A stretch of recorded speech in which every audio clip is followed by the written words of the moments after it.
Good morning, everybody. Good morning. Hello. Hello. Hello. Greetings. Salutations. Good morrow. How do? Howdy, howdy.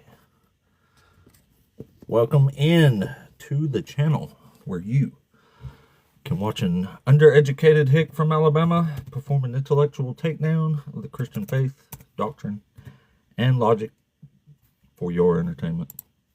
But also, hopefully, to make the world a little bit better place by combating the rise of the ridiculous Christian nationalism. Because some mofos out there have lost their damn minds and are trying again to inflict atrocities upon the rest of humanity, and we don't like that shit. So that's why I'm here, even after a small mental health break, I guess, yesterday. I'm back. And also, don't forget, sorry, I'm sitting on my bunch of my stuff got erased here. Anyway, our biggest homeboy on this channel is Dr. Joshua Bowen.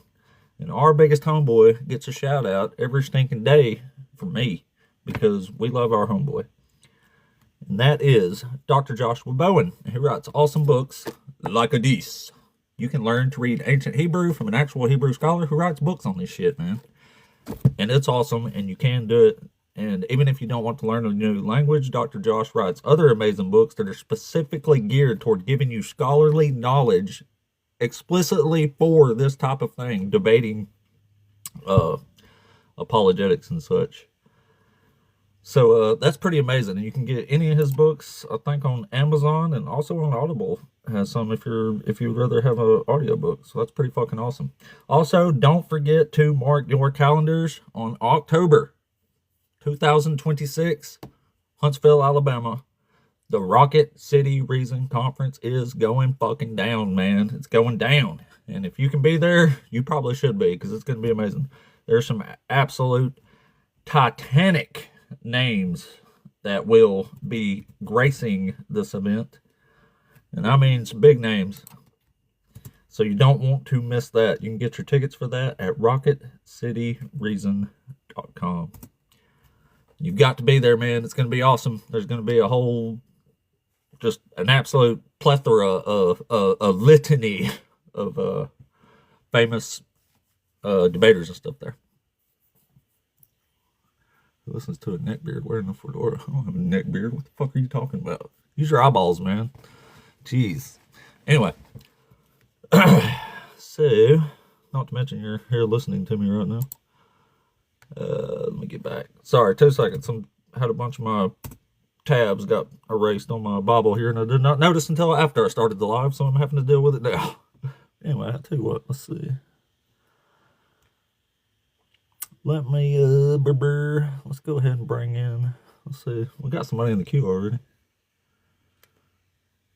Why does my thing keep disappearing here?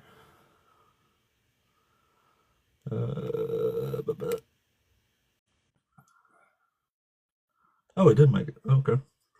Crazy lag this morning, I guess.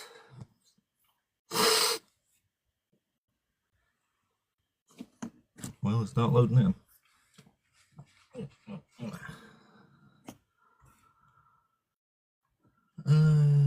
Roy, you there? Roy? I'm a banana. I don't think Roy was a real person or something.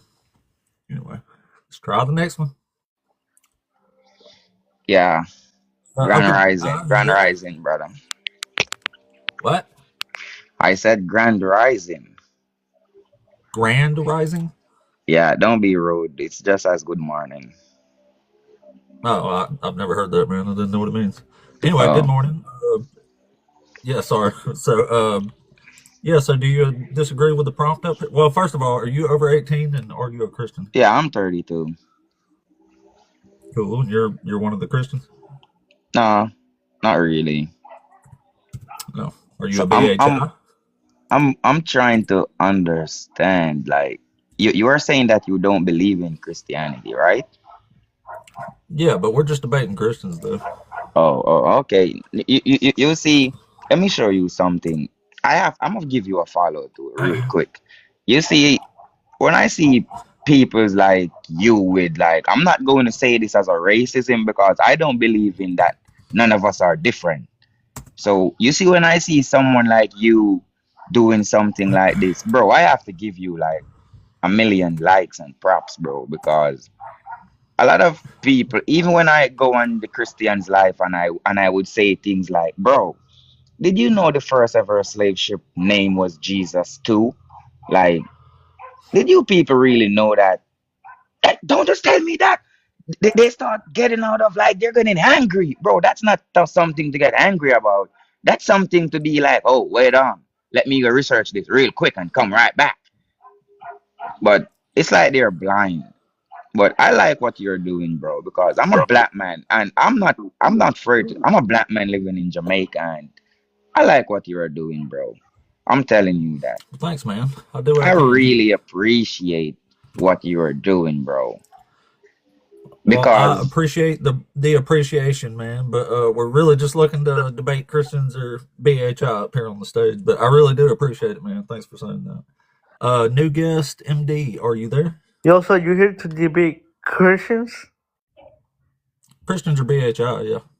Oh, I believe in Islam. Oh yeah, yeah. It says on the big old giant letters right here: Christians or BHI only. Also, are you down to debate me? Are you a Christian or a BHI? What be HI? Or if you don't know what it is, then you're not one. I'm guessing. So, allow me to ask you, what do you believe in?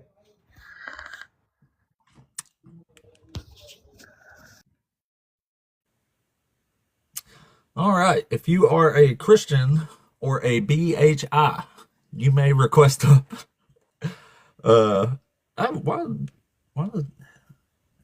Can y'all let me know in the comments, somebody please? Can y'all see a request box over here, or is it gone right now? Because it's there and then it's gone. Like I'm seeing it vanish, and it's like freaking atoms or whatever in space. It's appearing and reappearing. Some bitch. All right. Okay, let me try to remedy that.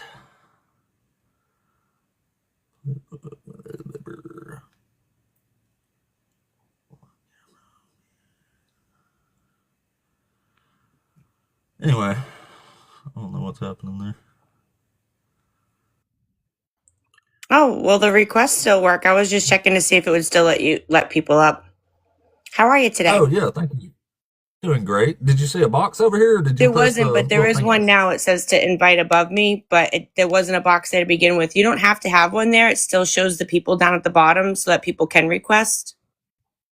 Right, right. Some people I've noticed, get really confused by that though, Yeah, including I myself agree. at one point. Yeah, if you don't have the But box there. it's being there and then it's just going away randomly. So I'm trying to figure out what in the crap is happening over here. So when you first start the live is usually when you have to put if you want a request box there or not. Right, I thought I did though. So Sorry. oh well, we'll just have to do it the hard way, I guess. The hard way. Or the Well, I'm other not way. here to argue because I believe the same. I've watched you a couple of times. I haven't come up before, so thank you for having me up. But like I've watched you a few times and I agree with what you're saying. So Oh, awesome. Thank you, Candace. yeah, no problem. Yeah, you just started like a couple months ago, right?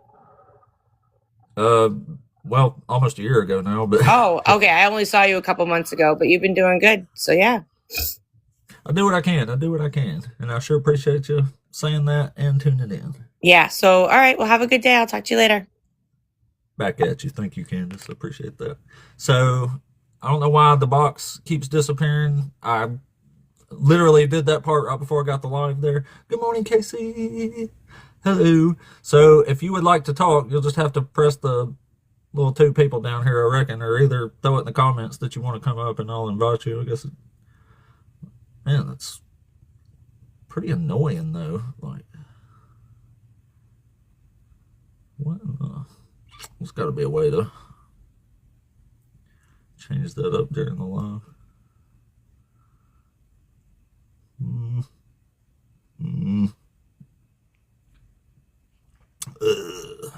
Maybe can't. Should be able to, though. I just don't know how.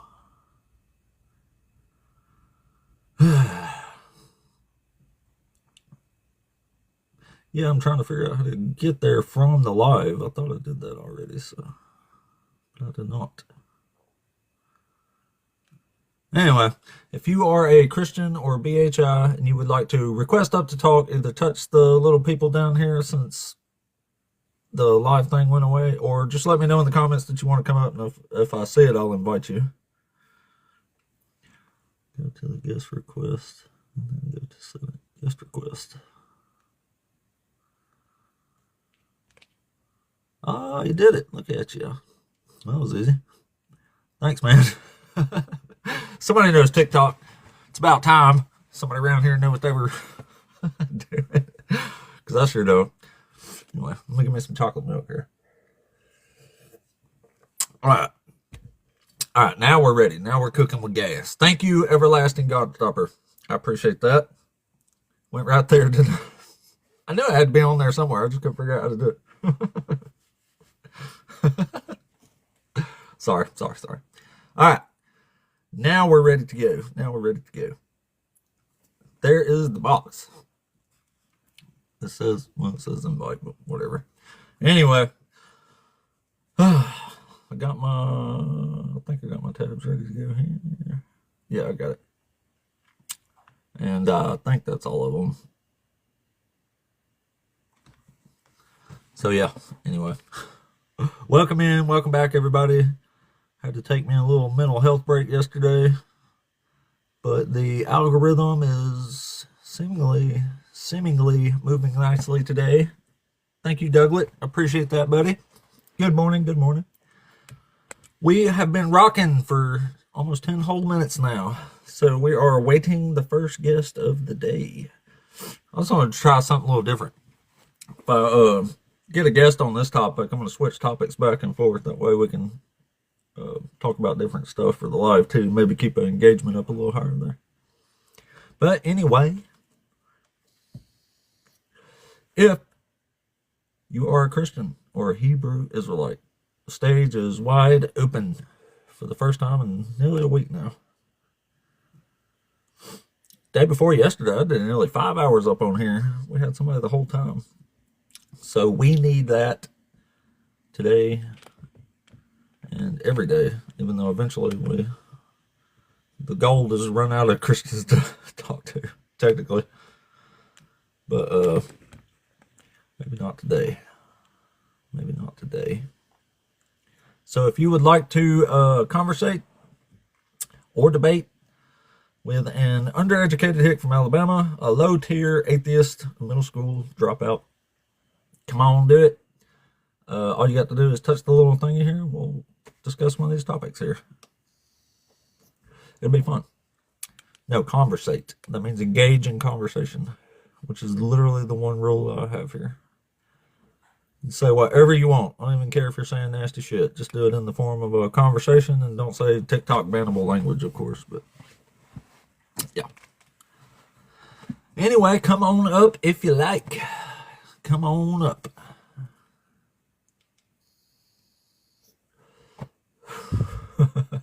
It's pretty funny. Anyway, welcome in, everybody. Welcome in. 13 minutes into the show. And we need a first guest to talk to. Oh, good Lord. I just not noticed. No. Yeah. Well, I guess we'll leave this one. I meant to start with a different one today. I should really start checking this shit better. Damn. Yeah, I meant to start with my other background I made and then switch to this one after maybe, but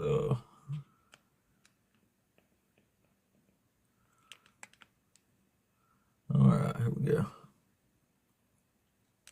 Now. Alrighty then. Well, if you are a Christian or a Hebrew Israelite, come on up. Go Give it a couple minutes to see what happens here. So there's a whole bunch of crazy people in the queue this morning, but not anybody worth talking to. Well, the one guy was just being nice, but.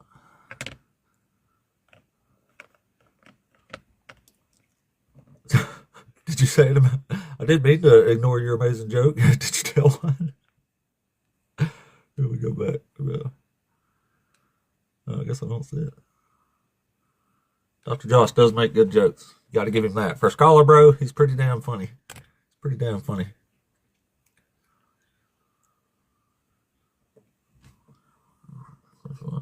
Huh? Well, come correct it for us then, Coco. Because I don't think it's wrong. I think it's absolutely true. And nobody should worship this absolute train wreck of a deity.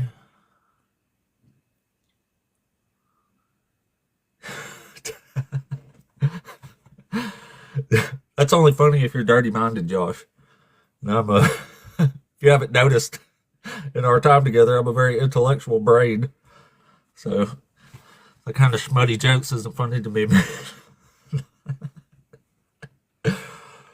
I'm not laughing right now. I was coughing a little bit, by the way. A little tickle in my throat I had. Get some chocolate milk.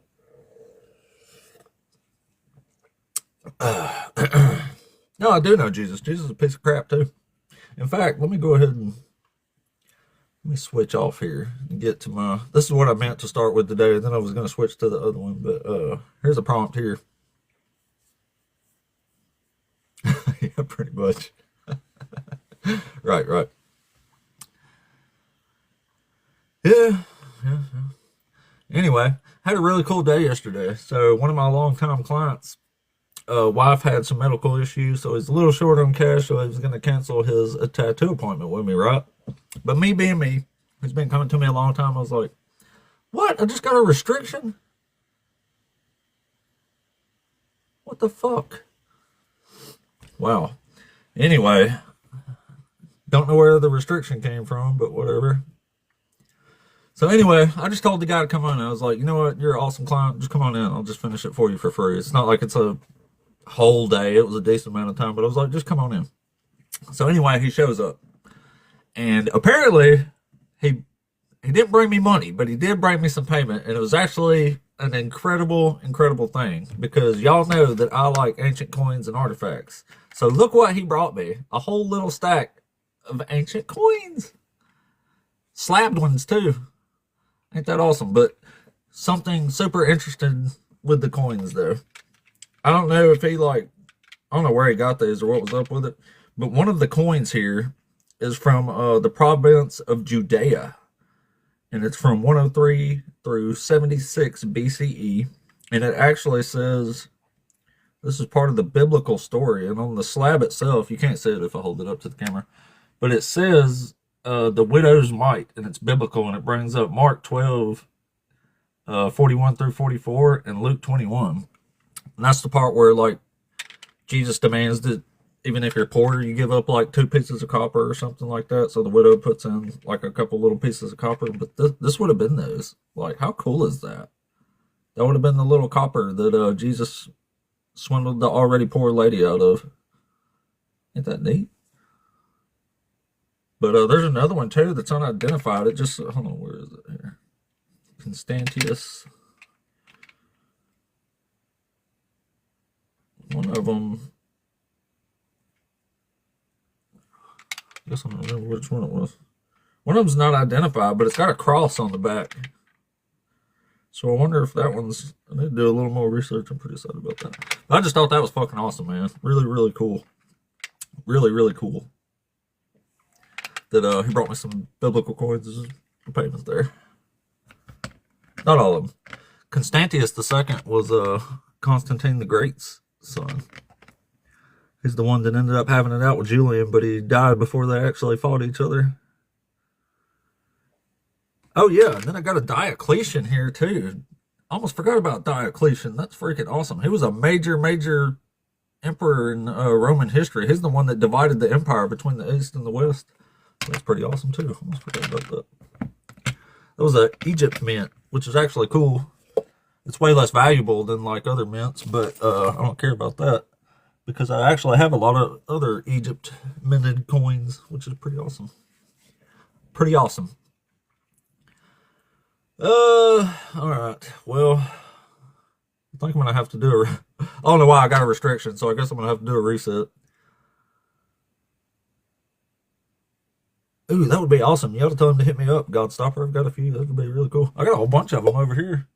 I got some. I got Aurelian coins. I got a Mark Antony and Octavian. I got a Julian. Julian's actually my favorite coin. If you don't know who Julian is, he was the last pagan emperor of Rome. But he was a pagan emperor at the height, not at the height, but after Christianity had already become a superpower. And he actually wrote a work called, it was kind of like Celsus, but it was against the Galileans. And it's pretty amazing. You can read it in like 20 or 30 minutes, I think, if I'm remembering right. It's been several years. But he absolutely roasts the early church, man. It's incredible. He gives it to them, let me tell you. Oh, well, we got a restriction, but we actually got a guest here, maybe, so. Let's see.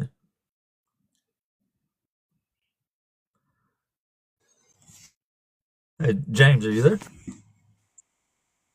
Yeah, I'm here. What's up, man? Are you over 18? Can you hear me? Yeah, are you over 18? Yeah. Cool. Are you one of the Christians? Yeah, I'm a Christian. Cool, man. So, did you want to answer one of the questions we got on the prompt here? Let's see. Well, I mean, the obvious answer to the first one is for your sins. Well, what does that mean, though? Does that mean Jesus removed sin from the world, or he's just kind of, sin's still here, but he's kind of covering the debt for it? Well, sin's obviously still here. Obviously. So you're What's still a the sinner. Jesus is morally basically paying the questionable price for thing? your sins. Like, what do you think would be morally questionable? Oh, he does a lot of stuff that's morally questionable. Would you disagree with that?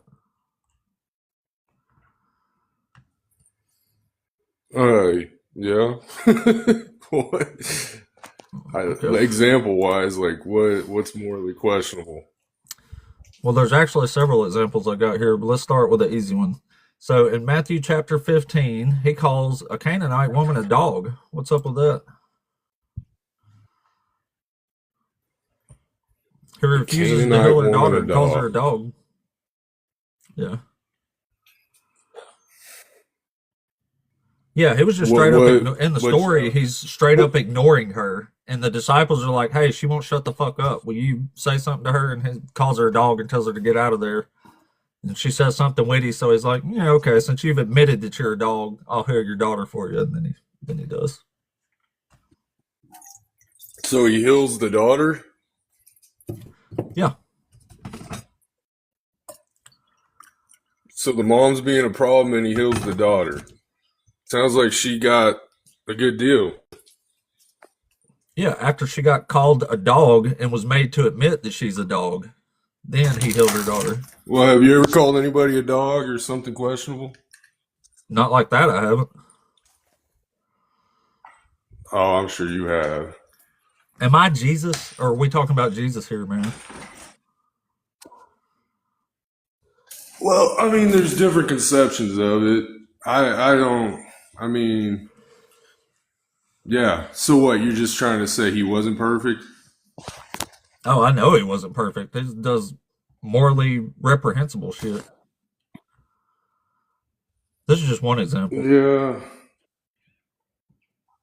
So I Well, mean, I mean, it don't bother you at all that he's calling a woman a dog and refusing to heal her daughter? you said he healed her. Yeah, but you're glazing over the whole rest of the story to get to that part. Wow. You mean the good part? You mean the good part where he saved somebody? What about the bad part? You're glazing right over that. He was ignoring her. He wasn't even going to say anything to her. His disciples said, hey, she won't shut the fuck up. You have to say something to her. So then he goes and says it. He wasn't even going to talk to her. He was completely ignoring her. He didn't give a fuck that her daughter was sick. The disciples were getting annoyed that she was yelling at them. And they said, Jesus, you got to do something. She's bothering us. And then he calls her a dog and tells her to get out of here. He says, we don't throw crumbs to dogs. And she goes, well, even dogs need crumbs off the scraps of the table or something like that. And he's like, you know what? That was pretty witty. And since you've admitted you're a dog, I'll hear your daughter.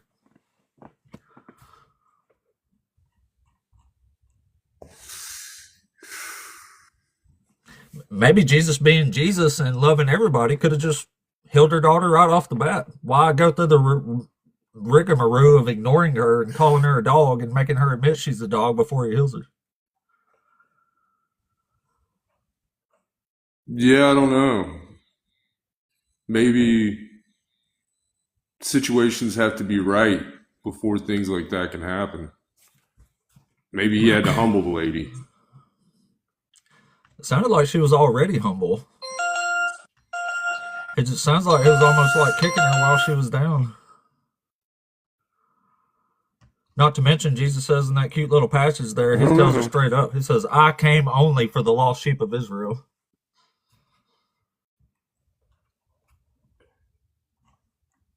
What do you know about Pretty Gnostic upright. teachings of Jesus?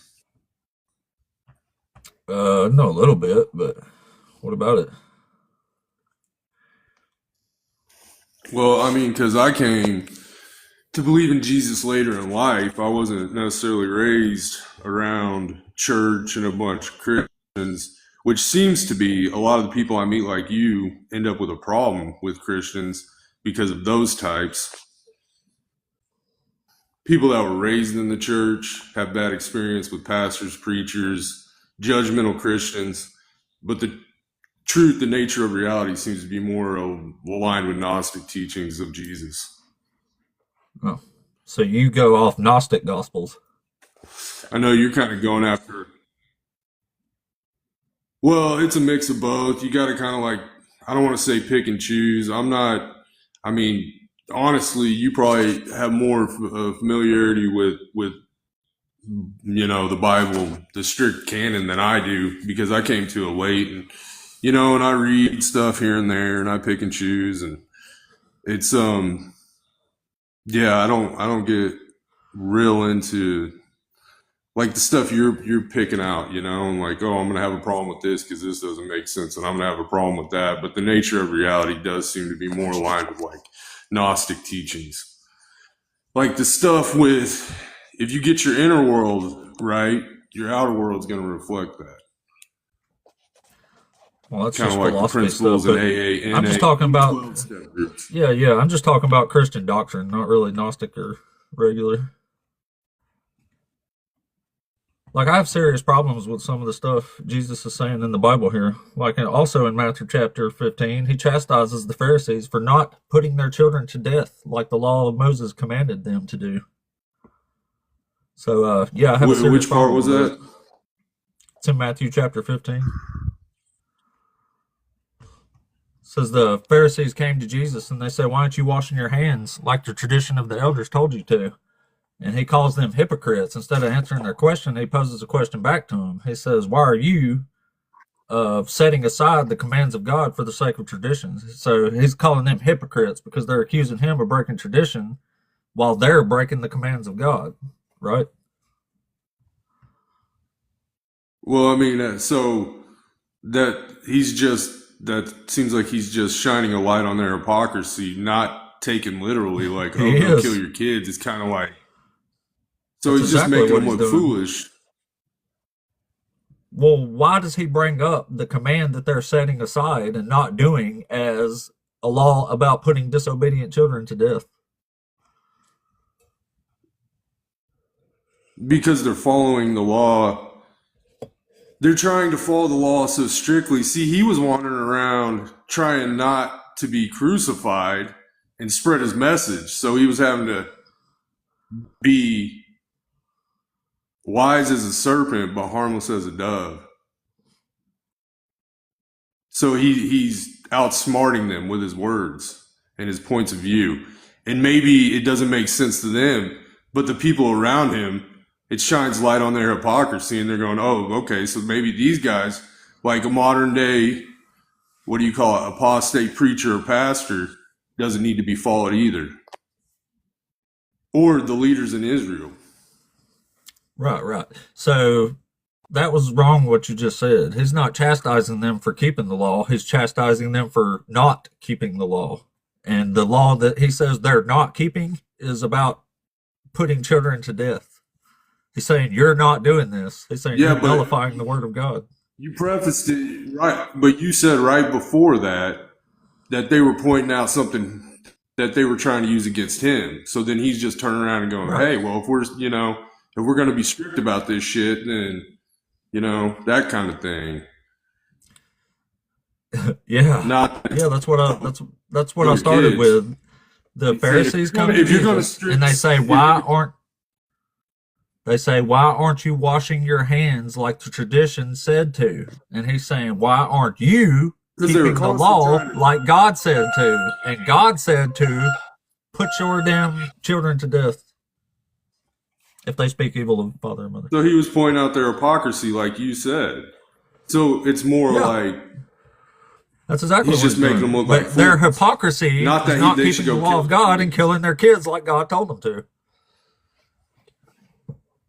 You understand this is a command. Why God, would right? somebody? Okay, well, yeah, that's where it gets weird because that's all that Old Testament stuff.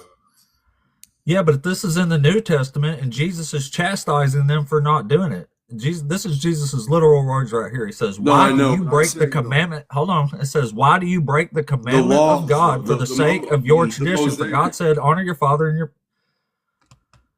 Go ahead and talk, man. Sorry. No, it's just because that's why I say it gets weird because the Mosaic laws or whatever that's all like the Old Testament, Well, the laws are in the Old Testament. Jesus is saying you have to keep them in the New Testament, though. So it's really irrelevant where they're at. Those are the laws of God. There's only one set of laws that God ever gave, and there's 5 whole books in the Old Testament that will take you like hours and hours and hours to read if you read it all. It's a gigantic portion of the Bible is the law. Jesus is saying to do that. So here's Jesus' actual words. It's, Jesus told them, he said, "Why do you break the commandment of God for the sake of your tradition?" So he's telling them they are breaking the commands of God for tradition. And he says, "For God said, honor your father and your mother, and whoever speaks evil of father and mother must surely die."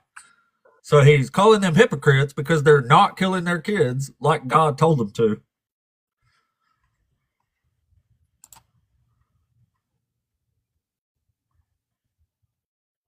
It seems, like I said before, it seems like he's pointing out that nobody's following that stuff. Yeah, they probably don't want to kill their kids, man. Well, no, I'm saying that he's just, it's almost like a debate when he's running into these people because they're trying to trap him the whole time, get him to slip up so they can kill him. Right. So while trying to spread his message of the nature of reality and the truth, he's having to be smart and wise with his words and what he's saying and point out why people shouldn't be following what they're saying. Those people being the Pharisees. Yeah, he's telling them to follow the commands of God. That's Jesus's whole point. He says it in the Sermon on the Mount, point blank. He says, you have to keep the law or you will not enter the kingdom.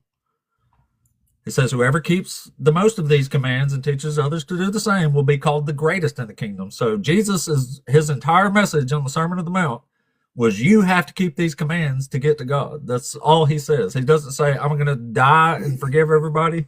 Doesn't say anything about that. Jesus says, you keep these laws or you're not getting to heaven. And the law says to kill your kids if they speak evil to you. So why would he go and say anybody who harms a hair on these little ones' head has a special place in hell? Because that's the Jesus. Because they're innocent. That you're glossing over and trying. But if they speak evil of father and mother, they are then breaking God's law, and God orders you to put them to death so that all of Israel may hear and be afraid.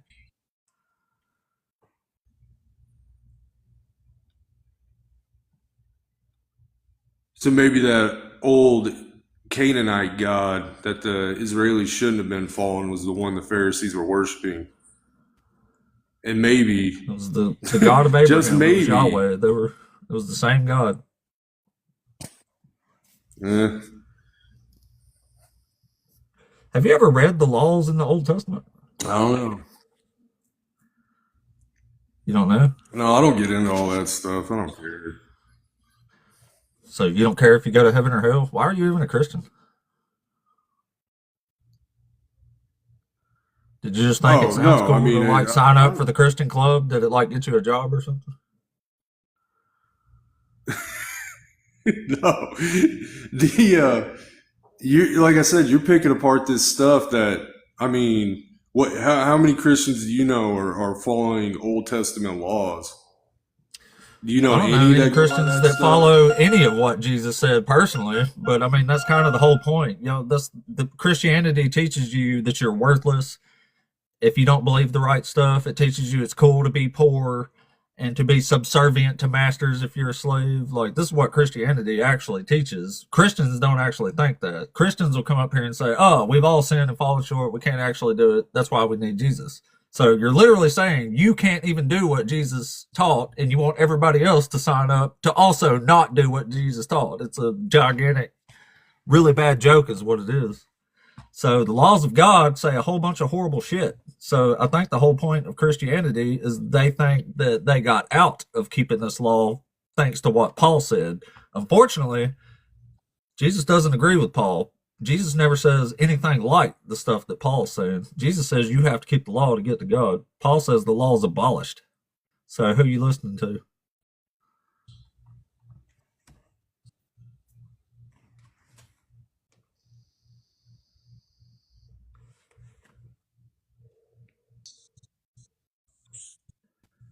Do you listen to Paul or Jesus?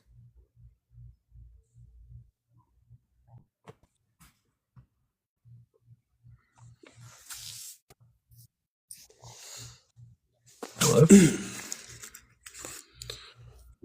Yeah, no, I'm sitting, I'm thinking about what you're saying. Oh, cool. I don't know. Like I said, Well, if you want I'm to get to not heaven, you better listen to strictly Jesus, going off of because you're like, going to end up in oh, the same well, place us dirty apostate and atheists are going if you don't do it right. So if you want to be a Christian, you should probably take it seriously and actually know what you're supposed to be doing to get to heaven. Because just claiming you're a Christian is not well, going to get that you might there, be man. where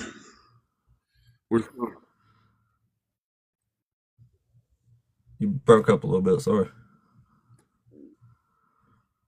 oh yeah, no, I was trying to, I'm thinking, I'm sitting here thinking. Yeah, think about it for a second. Hey, Tom, what's up, buddy? What's up, brother? What's going on, man? I hadn't seen you in a minute. What you been up to? Same old, trying to teach these people something. Yeah, me too, I guess. Yeah, I be checking you out. I don't come up on the panel that often, but I be down in the comments listening to you go at these people. Shit, I don't mind, man. I'm glad you came up and said hi. This is my original co-host here, y'all. OG, baby. Hell yeah. Well, James, you got anything you want to add yet? No, I'm good. Thanks for talking with me. Oh, no problem, man. Well, think about it a little bit, I guess. I don't know much else to say about that, but it sounds like you're the typical Christian who signed up for Christianity but don't actually know anything about the religion, which is pretty strange. Seems like a common thing I'm finding. Yeah, it is, isn't it? Hey, it's crazy. So it's crazy as shit that so many people sign up for the cult, but they don't actually read the pamphlet before they sign up. Not Jay, are you there? Yeah, I'm here. What's up, man? You're over 18? I am. Are you one of the Christians? I am. Awesome. So, which one of these you want to talk about here, buddy? Well, you were talking about something about Jesus versus Paul. Could you go over that again? Yeah. I was saying, Jesus says in the Sermon on the Mount, Jesus says you have to keep the law, and you have to keep it better than the scribes and the Pharisees, or you will never enter the kingdom of heaven. And then Paul comes a long way later and says, hey, guess what? The law is completely abolished. Like he says, one man brought sin into the world and one man took it out. So Paul's saying sin's not even in the world because the law was abolished What's that specific verse? from Jesus. Huh? What's that specific verse where Paul said that? Paul, Romans 5, verse 12, I think. Let's see. I think it starts at 12. Maybe it's 10. Oh, yeah. Therefore, just as sin came into the world through one man, and death came through sin, and so death spread to all because all have sinned. For sin was indeed in the world before the law, but sin is not reckoned when there is no law. Yet death reigned from Adam to Moses, even over those who did not sin, in the likeness of Adam, who was the pattern of the one who was to come. Then he goes on to say, Jesus removed sin from the world, and the law is in fact abolished. Okay. To be sure, sin was in the world, for the law was given, but sin is not charged against anyone's account where there is no law. Nevertheless, death reigned from the time of Adam to the time of Moses, even over those who did not sin by breaking command, as did Adam, who was a pattern of the one to come. But the gift is not like the trespass. Where are you getting that from again? I'm looking at the whole chapter 5 here. What's the verse? Therefore, just as one man's trespass led to condemnation for all, so one man's act of righteousness leads to justification for all. Yeah. Saying one man brought sin into the world, and one man took it out. What That's verse 18. version of the Bible are you using? NRSV UE. NRS. Just so we're on the same page. That's why I'm doing this. Yeah, no worries. All right. If you want Paul straight up saying the law is abolished, just go to Ephesians chapter 2. Okay. A little more clear. on that. RSV. Okay. Revised Standard Version Catholic Edition. I should have known that. Okay. Well, not Catholic. I'm using the updated edition. Yeah. Revised Standard Version. You said the RSVCE, correct? RSVUE. RSVUE. There's a CE and a UE. The CE is the Catholic one. Okay. Which they're Okay. So you're using the NRSVUE.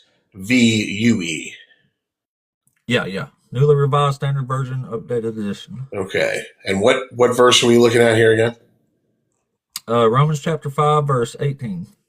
18. Therefore, just as one man's trespasses led to condemnation for all, so one man's act of righteousness leads to justification and life for all. So what he's saying there is because Adam sinned, that led to condemnation for all, and then Christ's sacrifice leads to justification and life for all.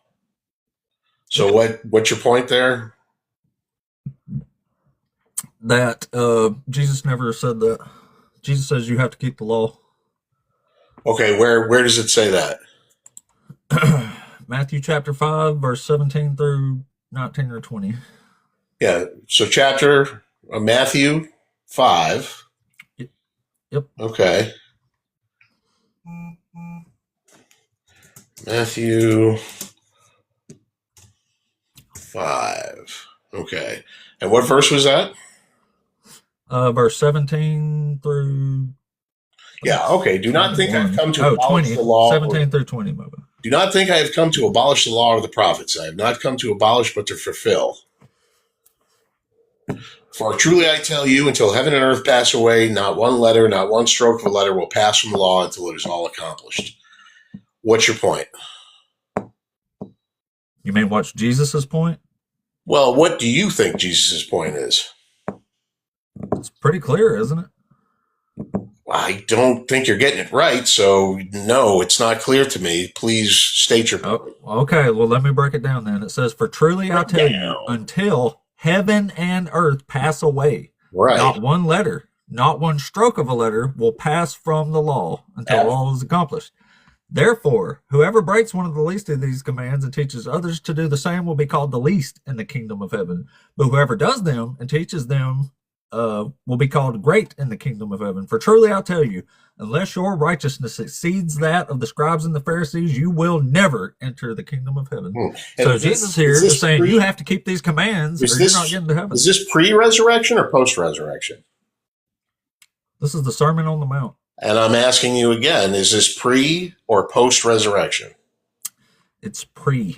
Pre, okay. Well, maybe there's a clue there. Let me ask you something else. Was Maybe you anybody can in show the me where law- Jesus says, after I die, the law is going away. Is there any, oh, it never does, but is there any person other than Jesus Christ who is able to follow the law perfectly? Yeah, several actually. Really? Who?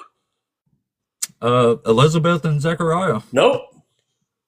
Yep. Nope. Yep. Nope. Okay, let's go read it. Literally says they were righteous in the sight of the Lord, obeying all the laws and the commands. Where's it at here? Also, there's a blind man in John chapter 9, verse 3 that says, neither he nor his parents had sinned. He was born blind just so God could display his powers. So you're talking about Luke 1:6 that describes them as righteous and blameless, following God's commandments, though they were not Yep, it sinless. says both were righteous before God, living That's blamelessly interesting. according They to were all the not commandments sinlessly and perfect. regulations of the Lord. Interesting. So I guess they didn't. I guess they weren't perfect, were they? Where does it say in there that they wasn't doing something right? Hold on. I'll get it for you.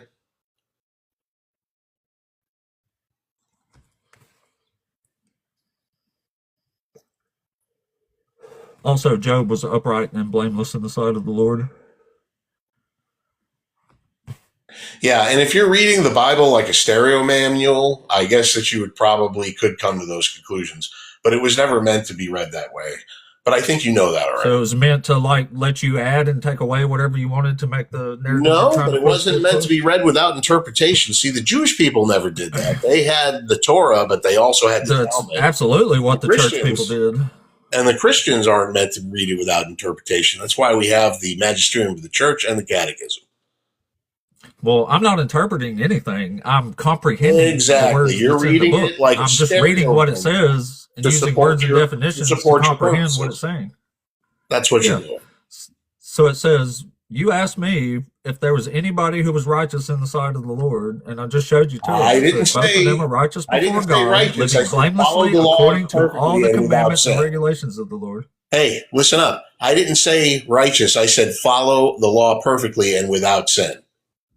Okay, living blamelessly according to all the commands and regulations of the Lord. That's what sin is. It's transgression of the law. They're living perfectly according to the commands of God. The commandments are the law. Let me get that verse up here real quick.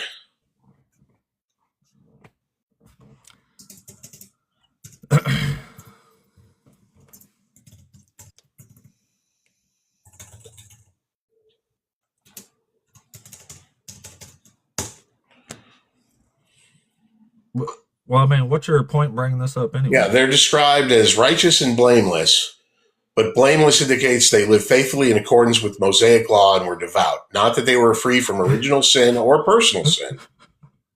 No shit. That's what I was answering. Yeah, man. No shit. Yeah. Yeah. Living blamelessly according to the law of Doesn't mean Moses. sinless. Just like I was just Righteousness fucking and reading sinless, two you that separate Jesus things. says to do, wasn't it? Yeah. Righteousness and sinless, two separate things. Wow. Yeah. What do you think being righteous is? Different from sinless, I can tell you that for one. What's it mean to be righteous? Different from sinless. What does it mean? to Different be from righteous? sinless. Is that's all? You're just gonna say that over? Yeah, and that's the only thing relevant here. I'm not Why don't walking you just down, say you don't not know? walking down your That road. would be a with lot that. more honest. Not talking. Why don't you just not, say you not don't know? walking down that road. It's okay not to know things. Well, it doesn't Yeah. sound like you've actually agreed with me yet. You keep flipping your position once we read it. So did Jesus teach to keep the law or that the law got abolished? He taught that the law was not abolished, but since no man can follow it completely doesn't mean that the things in the law still aren't good or still aren't bad. The only way that we can get to heaven is by following the law, which is impossible. So he's the one, It's not only one who was impossible. able to fulfill the God law says it's perfectly. easy. He took on our sins and paid the price for us. What's so hard about not stealing shit, not committing adultery? Is that impossible for you? Certain parts of the law are very easy for me. Certain parts of the law are not. And that's a personal What's a hard one does for that you? for you. Are you able to follow the law perfectly there, Zeb? I don't adhere to these laws. I Okay, break them on great. purpose, Yeah. joyfully. So can you give me an example of a law that's hard for you to keep? I'm not going to get into personal information about me. So stop. I had a feeling you was going to say that. Yeah. So Well, good God deal. says You must himself be- that keeping you must these be laws are excited, not Bob. hard. They are easy to keep. It Yeah, says they like are right not now, too I'm hard getting or angry. far away from you. Here's You will keep something. them all the I'm getting days that you angry live as a on this result earth. of ignorance and stupidity, and I shouldn't be doing that. There's a part of the law that's hard for me to comprehend. There's part of the law that's Like hard for me what? to follow. I'm sinning right now because I'm reacting to your absolute ignorance, your misinformation, and your mischaracterization. So, yeah, here's part So of the law. correct me then. What's my misinformation? What am I I already doing wrong? did. What? Yeah, he said that he came to fulfill the law. And what that means is he perfectly boy. embodied the law without breaking it once. That's what he That's meant. what that And means. it's not that No, the commandments don't apply that is anymore, not what that but we means, can't sir. do it. That is not what that means, sir. Yeah, it is there, buddy. No, it's not. No, it's Yeah, not, bet sir. you is. I It's bet not. you. I'm the redneck, not It's him. barbecue and pork Sunday. That's How what it dare means. You know how what I'm dare saying? you? This is what I Christians bet you do. a They pack crash of the fuck red out men. and start mocking you when they can't actually win an intellectual Yeah, that's what debate. I'm So doing, they buddy. crash out like this guy. In Start the doing catechism, accents. that's what it says. You know the catechism, but you guys probably hate them there Catholics, don't If you? you, Dude, if dude, you, you don't have to be here if you don't want to be. You can just drop and like cry in private. That's, I could educate you if you want to, but no, Catholics he's usually are crashing out now. arrogant. His brain has been broken. He knows he's defeated. So No, why don't I you am just not drop defeated. back since you don't want to have the conversation? Okay, what does it mean? What does it mean to fulfill the law? Bring it to completion. Go on. That's what it means. And To what are the bring it to, ramifications of that? Go on. there is no ramifications. What's that? There is none. There's Hey, none. coincidentally, Jesus tells you when the law will be fulfilled. Do you know when that is? Fulfilling the law is not, and not When does abolishing it, is bringing it to perfection, refining it, and embodying its ultimate purpose, according to the Catechism. Versus Okay, so when does Catechism Jesus say section that's going to happen? 1967 through 1971. The Catholics don't So know when does shit. Jesus say the law is going to be fulfilled? Hold on a second. I don't have it right in front of me. Let me get it for you. That is in Matthew 17. 18. You believe in secession too, I suppose, right? Do I believe in what? Secession? Secession? You mean like the states seceding from the North? No, I'm talking No. So about. what do you mean? Don't be silly. What are we talking about here? The I don't biblical know, text. man. Speak English. Yeah, I That digress. was English. Secession? What's secession? Secession. What's secession? What do you think it is? Are you? Yeah, secession is when the states He don't know seceded how from to the act Union. like the Bible told him. He's got to crash out and do this. Secession mess is and make when the himself look like a states child. seceded from the Union. That's secession. Okay. Oh boy! He's a super All right. So arrogant when little did Jesus punk. say the law is going to be fulfilled? He said that he did fulfill it already. But hey, No, he hold on a didn't. second. Hold on. What? I am Tom. Did you mean apostolic succession? Well, we're talking Is about that the what you biblical. meant? We're talking about the biblical text. Is I that want what to you meant? know. So you Yeah. said secession, but did you mean succession? It's my Is that southern what you meant? twang. Yes or no? Is that what you meant? It's my southern twang. Please forgive me. No, that's not twang. That is a completely different word. There's Oh, no okay, my twang bad. in there. It's Oh, either my bad. secession or succession. Succession, yeah. Which one? We'll go with your choice words. Yes, sir. I just want you to know it's a bunch of bullshit. Apostolic succession? is bullshit. Really? Why is that? I'll be dropping a paper on it soon. You can find it at my academia.du. So you don't want to give me a quick summary there, pal? Yeah. No. Okay. It's a creation by the early church. Your Really? early church. Yeah, Orthodox. Not a creation by the apostles. Absolutely not. Oh, Not I see. for So you. they didn't replace Judas with Matthias. That never happened. No, the Bible says it stood, but what y'all fail to realize That never is happened. that Never happened. Hold on. That never happened. Judas was never replaced with another apostle. I just said it. Text says it was. Okay. Yeah. Yeah. What I'm trying to tell you is that Paul, Peter, neither one of these individuals that you try to tie your profession to Yeah. was Look, I'm orthodoxy. not. They You know taught what? Judaism. I'm gonna leave you with this: is that apostolic succession is biblical, and I'm not going to respond to any more of your anti-Catholic bigotry. Sure. So It's in the Bible, you know. Sure. It's bigotry.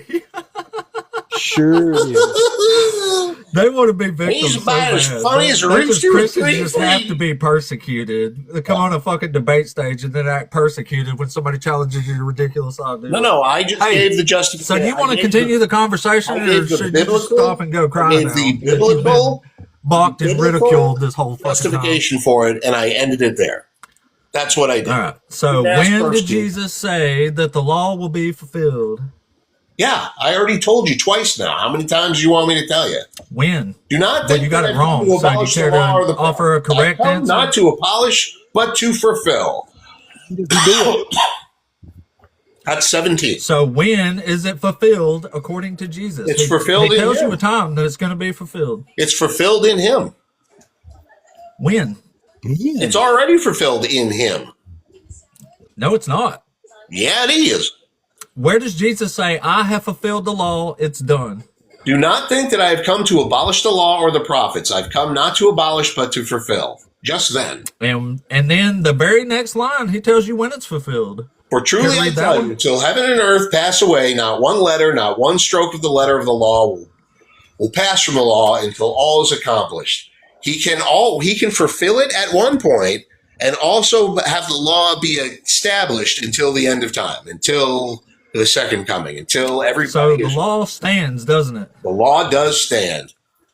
There you go. Absolutely. So Yeah, you're get keeping this sacrificed. law, right? And we can't follow it perfectly. That's why we have him. Because only in him. Well, God says you was it can fulfilled. follow it perfectly, and it's not supposed to be too hard from you. Then Christians come along and say, "Oh, this is way too hard for us. Well, something's got to give here, right?" That's not what Why happened. don't you actually listen to God and to Jesus and Oh, I am follow these listening to laws like God you're and supposed Jesus. to? Huh? I am listening to God and Jesus. You're the one who's making stuff up. Reading the You're Bible. not. You're saying it's impossible to keep the law when that's not what God says. He's the only one that's been able to keep it. That is basic Christian. No, he's not. I showed you The other doctrine people of that kept the law. The apostate ape. That's the only that's the only place that occurs is in the gospel of the apostate ape. That's it. That's basic Christian. So how doctrine. many He's the only one that people have you sins. stoned to death in accordance with the law of God? You better get them rocks. What's that? Yeah, how many people have you stoned to death in accordance with the law of God? Am I Jewish? Am I Jewish? Am I? Are you under the law? Hold You on just a said second. you was. This Am is I the law. Am I pre-resurrection Jewish? Are you under Am the I a law member or of the not? Sanhedrin? Are you under the law or Everybody not? knows that the law of Moses had different. It had dietary laws, it had ceremonial laws, it had judicial laws, and then it had the natural law, which is the only And one. which ones are you supposed to be keeping? The natural law. It says Okay, not so where one did dot. Jesus say that? Because what we just read said Jesus says not one dot or stroke of a letter is going to change from the law. That means all of it. Yeah, like I told you before. So where does Jesus say you I only have to told you keep a few of before. these since you're not a Jew? Where does Jesus say that? He has to say. Does he also have to say I'm not Chinese? Well, if you're saying he didn't say Did that, he then yeah, you also have to say show I me where he have said it. that I'm also? Am I can show Chinese you now? where he Because says didn't you have say to that I'm keep the law and Chinese. you have to You keep see it how all, but you can't ridiculous show you me are? where it says You are you only have to keep part of it. You are a buffoon. You're absolutely ridiculous for that. You are a buffoon. Okay. Yeah, I'm the buffoon here. Yeah, you are. So, do you keep this law or not? The law is fulfilled in Christ. What laws do you keep? You said you keep them, but you have trouble doing it. What Apparently, he some of told them me really to hard, do- but you can't tell us What what he told laws me you're to talking do, about. I do. Which laws do you keep? Which laws do you keep? I don't keep any of this shit. I am obligated to keep the natural law. And where does it say keep the natural law? He does. Where? Who? In his various sermons and teachings. Where? Show me one. Oh, Jesus, read it, man. Read Matthew. Read Read Luke. what? Man, you are Read it. dude. You're pathetic, man. No, I'm not. If you're saying it says something, tell us where it says it so we can actually read it. Because trust me, bro, isn't going to work coming from you. I'm not saying trust me, bro. Then tell us where it says what you said. I'm saying it the says. information is contained in the Gospels. Where? Hold on. So I've invited her over to celebrate all the colors of beautiful produce this country. Sad.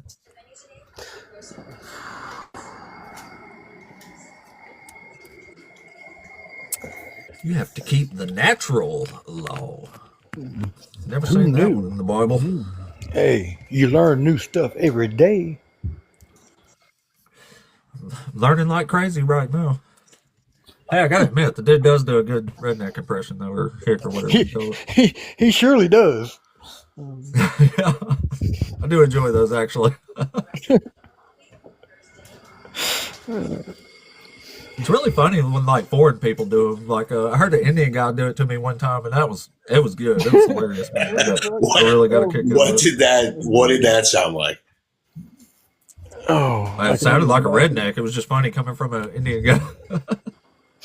oh my God. Yeah, it was hilarious. Anyway, still waiting for Jesus's words that says follow the natural Okay, law. so Matthew, so I'll give you one. In Matthew 6, verses 1 through 18, there's a whole bunch of stuff. So where's the one that we're talking about? I just said, do you want me to read you the whole gospel, or do you want me to read you? I want you to give me the chapter and the verse I just where it did. says Part of you it, are under what the he told natural us to law do. and not under the commands of God. Part of what he told us to do is in Matthew 6, 1 through 18. Where at? Which verse? I just said Matthew 6, 1 through 18. There's part of it. Dude, this is talking Dude. about fasting. It's talking about prayer and almsgiving. This doesn't say anything about following natural law in Matthew 6. I'll get you another one. Hold on. You didn't give me the first one.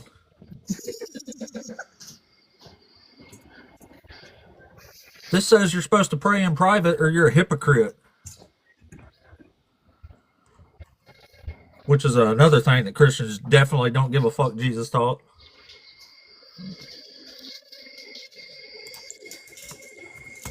Matthew 22, 36 through 40. 22. Yeah.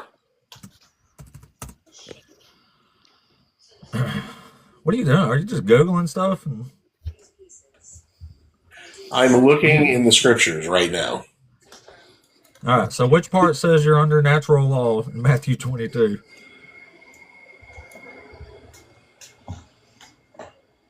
Now, apostate. It brings up commandments again. It doesn't say anything about natural laws. It deals with commandments. Now, apostate, you know he's doing chat GTP over there. He's seeing if it can help Oh, yeah. him find this. Mm. Yeah, definitely. Yeah. Again, I'm sorry I don't have the Bible and the Catechism memorized.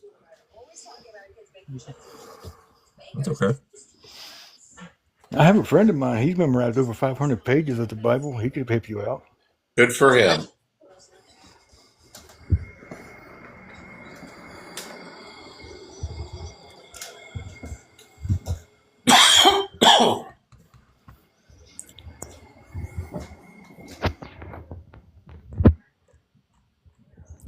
Is there any? Does it say anything anywhere about natural laws in the New Testament? At this point, I'll settle for the words "natural law" anywhere in here. Yeah, I'm reading in the Catechism. Catechism. Yeah. Yeah, Also, for the word law, shit. For real. Yeah. So the Catechism 2067 has the interpretation and the verses going to it. What verses?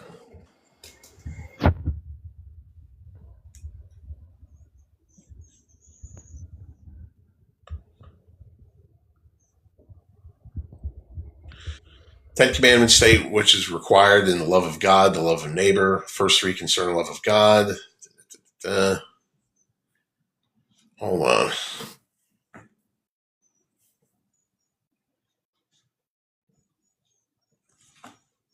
You could just admit it's not in there and we could move on. There's lots of stuff in there, but that is in it. There's nothing like what you said, man. We know the Bible better than you. It's not in there. You're making that shit up.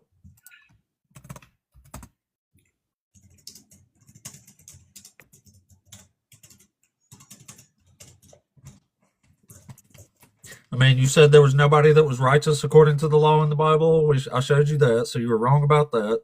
No, you said, I was not wrong about that. There's righteous Yes, you were. and there's sinless. That's what righteousness is. It's keeping the law. No, it's not. Yes, it is. Sin is transgression of the law. Well, here we can If do. you away are not with that. sinning, Hold on a that means second. you are keeping the law. Here's one thing. Okay, so the dietary sections of the law. Mark 7:19, in teaching about purity, Mark notes that Jesus declared all foods clean, abolishing old dietary restrictions. And then, with the ceremonial law, John 4:21, Jesus told the Samaritan woman that the time was coming when worship We're looking no for longer natural needed to law. focus on a specific place, the temple, or We're by looking for special natural law. sacrificial ceremonies. So there's ceremonial law done away with. If you get rid of dietary and ceremonial law, what are you left with? So where are you at here exactly? Do you think the law stands or not? Because I'm getting very mixed words from you. So I just told you already, so you're pivoting again. I told you. No, I'm asking for clarification on your position because you've now said something that you didn't say earlier. You The said the law spirit- stands. the And now you're spirit saying and Jesus intention of the abolished law- all these laws. The intention of the law stands. It's fulfilled in him.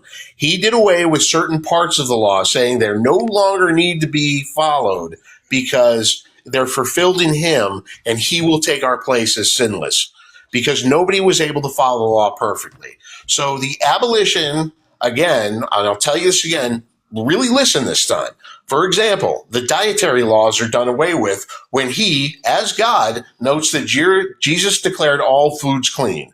Mark 7:19, dietary laws gone. The temple and the sacrifice laws, John 4:21, told the Samaritan woman that type of worship would no longer be focused on a specific place or by special sacrificial ceremonies. Ceremonial law, gone. If the law is three things, dietary, ceremonial, and then the natural law, and he does away with two, this is simple math, what's left? Where does What's it say left? anything about natural laws? Well, okay, so I won't call it natural law anymore if that makes you able to follow it easier. If he takes away dietary laws and he takes away temple and sacrifice ceremonial laws, what's left? What's left in the law? I know you can get there. What's left in the law?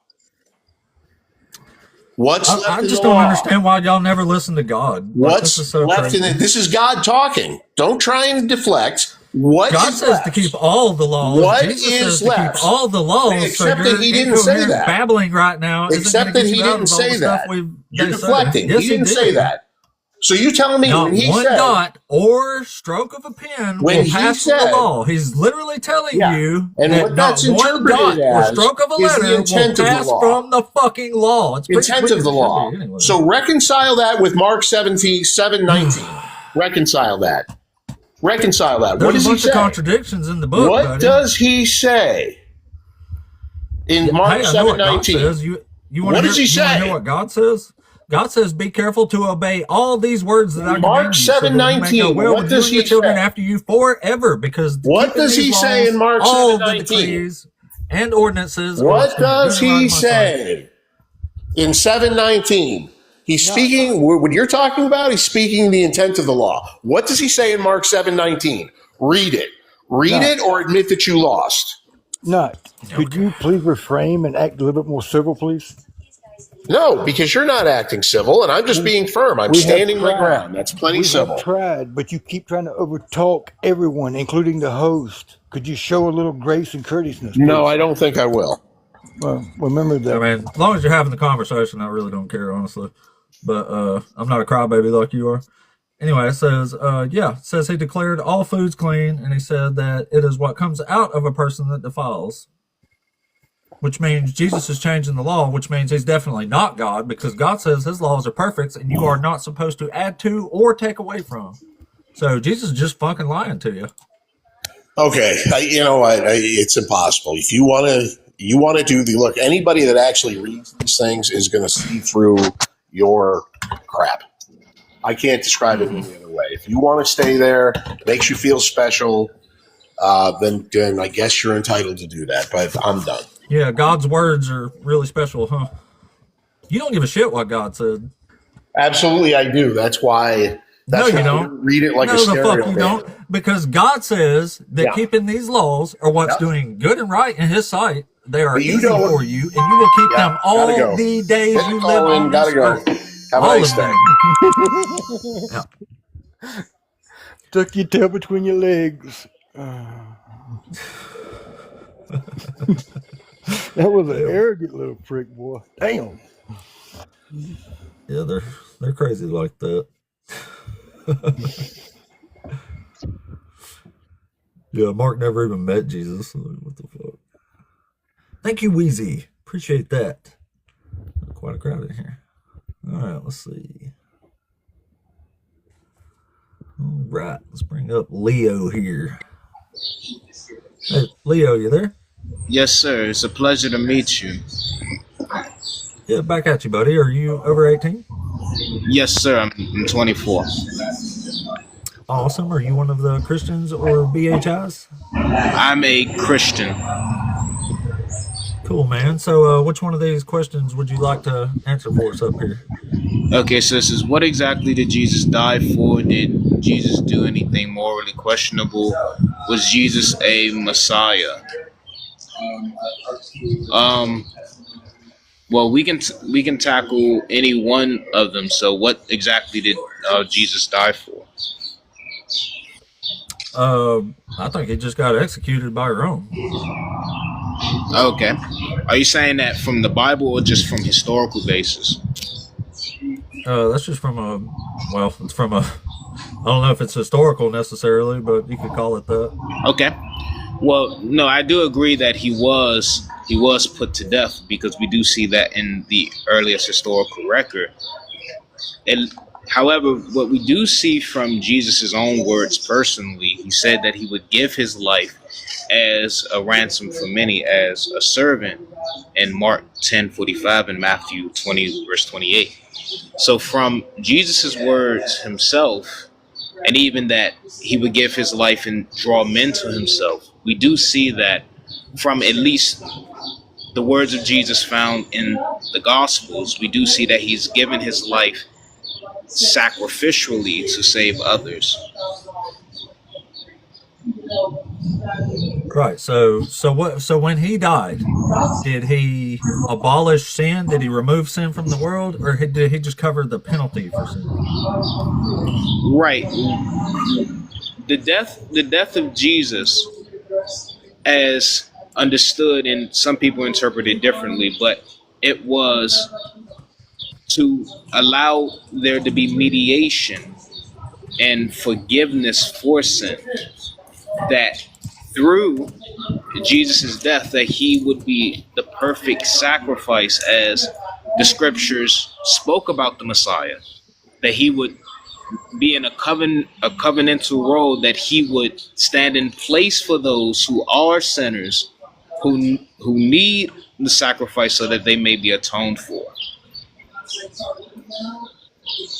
So basically, you can sin, and Jesus is paying the price for that sin that you're committing, right? Well, according to Christian doctrine, no, because Jesus says that you are to keep his words and his commandments. By doing so, you abide in his love, as he kept his Father's commandments and abide in his love. And that's constant teaching throughout the entire New Testament. And Jesus says that if whoever hears these sayings of mine and does them, I would liken him to a wise man who built his house upon the rock in Matthew chapter 7, 24 to 27. So no, you must, once you receive this forgiveness, Jesus is not asking for a perfect life, but he's asking that you obey his teachings in what he commands you. So you still have to obey the commands. Yes, that's what I was saying. I thought, sorry if I didn't make So it. he didn't actually die for anything. You still have to do what you have to do before Jesus. No, not exactly, because within that, there is this idea that once I have been forgiven, I still obey because of just. Yeah, but that's what you were supposed to do before Jesus died. No, I don't dispute that. However, within the law, there was still the need of sacrifices because as within the law in Leviticus 4 verse 20, Leviticus 16 verse 6, the high priest had to make atonement for himself and the people in mediation in a covenantal role to stand for the people. But what Christ's sacrifice was one unique sacrifice, which the New Testament talks about more further, that would be the one sacrifice.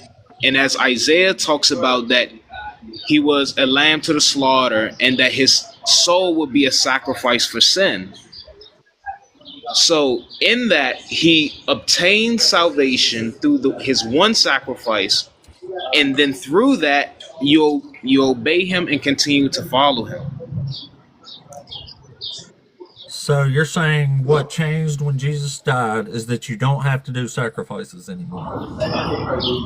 You don't have to perform the ritualistic sacrifices found in the Old Testament because Jesus is the perfect prophesied sacrifice that would atone for sin. And that's why Isaiah talks about this servant that in Isaiah. Well, the suffering servant in Isaiah is Israel itself. It's the nation of Israel. Well, actually, there are Jewish interpreters that actually do interpret it about the Messiah, and it's even in Targum. And within the context, it says that the servant will be an intercessor by the end of the verse. And within the context of Isaiah, in Isaiah chapter 59, it says that when Israel was completely unrighteous, that God looked upon the land in Isaiah 59:16. It says, and he saw no intercessor. So he raised up his arm and he brought them salvation. And then it said, the Redeemer shall come to Zion and he shall turn ungodliness from Jacob. And actually, even Jewish commentators will say that Redeemer is the Messiah. The criteria of this intercessor. Not the one in 53. Yeah. But what I'm saying is that the criteria for that one in Isaiah 53 verse 12, which is the same servant, he is an intercessor. And in the context of Isaiah, in Isaiah chapter 59, the arm who is referenced in verse 1 of chapter 53 is the one who comes and redeems and brings salvation, and he intercedes. That is the criteria. Wait a minute. Who did you say the arm of the Lord is there? The arm of the Lord is the servant. He's the power. And, okay, so who's that power being revealed to in Isaiah chapter 53? Yes, that's being revealed to the people of Israel. But you got some major background noise there, man. Sorry. No, it tells you in 52 who the arm of the Lord is being revealed to. It's not Israel. Yeah, to the nations. Yeah, if you're talking about in context, because Isaiah is the one who is speaking. I'm always talking in context.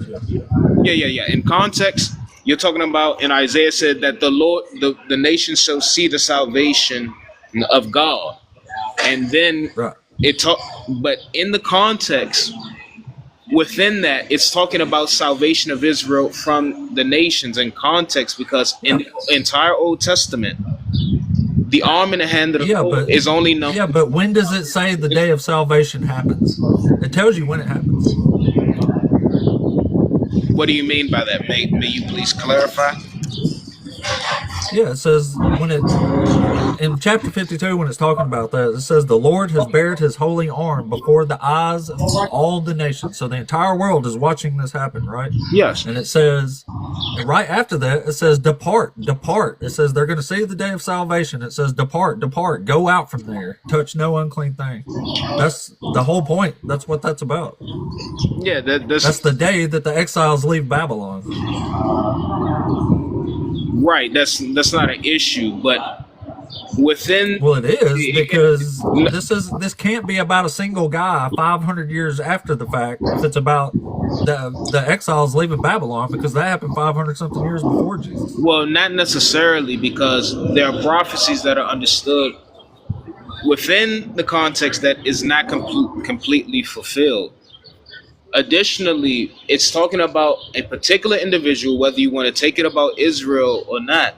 You still have one bearing the sins of another as a sacrificial. Yeah, that's Israel. That's what the Babylonian captivity Yeah, but is. God gets pissed because they won't pay him any attention.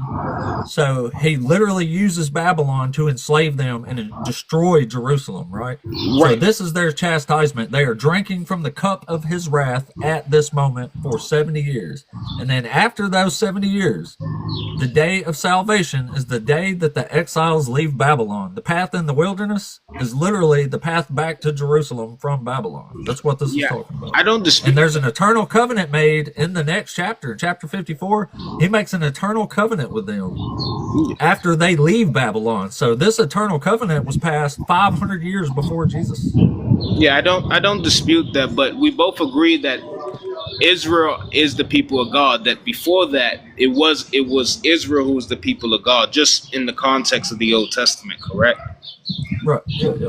Yeah, and it says that in context of Isaiah, it says, "For the transgression of my people, he was afflicted." So it's talking. Yeah, exactly. Yeah, Was afflicted, not After will he's be finished. afflicted. This Yeah. is past tense Yeah, language. yeah, but also past tense language can be understood in the future. So That's not true. No, it and can't. That's we're- ridiculous. That's not true. that's friend. You Dude, if I told you something already happened, in what universe would you mistake that and think I'm telling you that something is going to happen later when I just told you it already happened? Because- Like if I said this car just wrecked over here, would you take that as something that's going to happen 500 years from now? Yeah, but that doesn't work in biblical prophecy. So if you're using that logic, then no, it wouldn't. It's language. That's how words work, man. But then It what? works. Then what It's do you? words. Then what do you do where it says, "My servant shall have understanding"? It doesn't say he is or he was. It says he shall. So you also Yeah, and the whole rest of it says, and then and it not also that. says that he will intercede.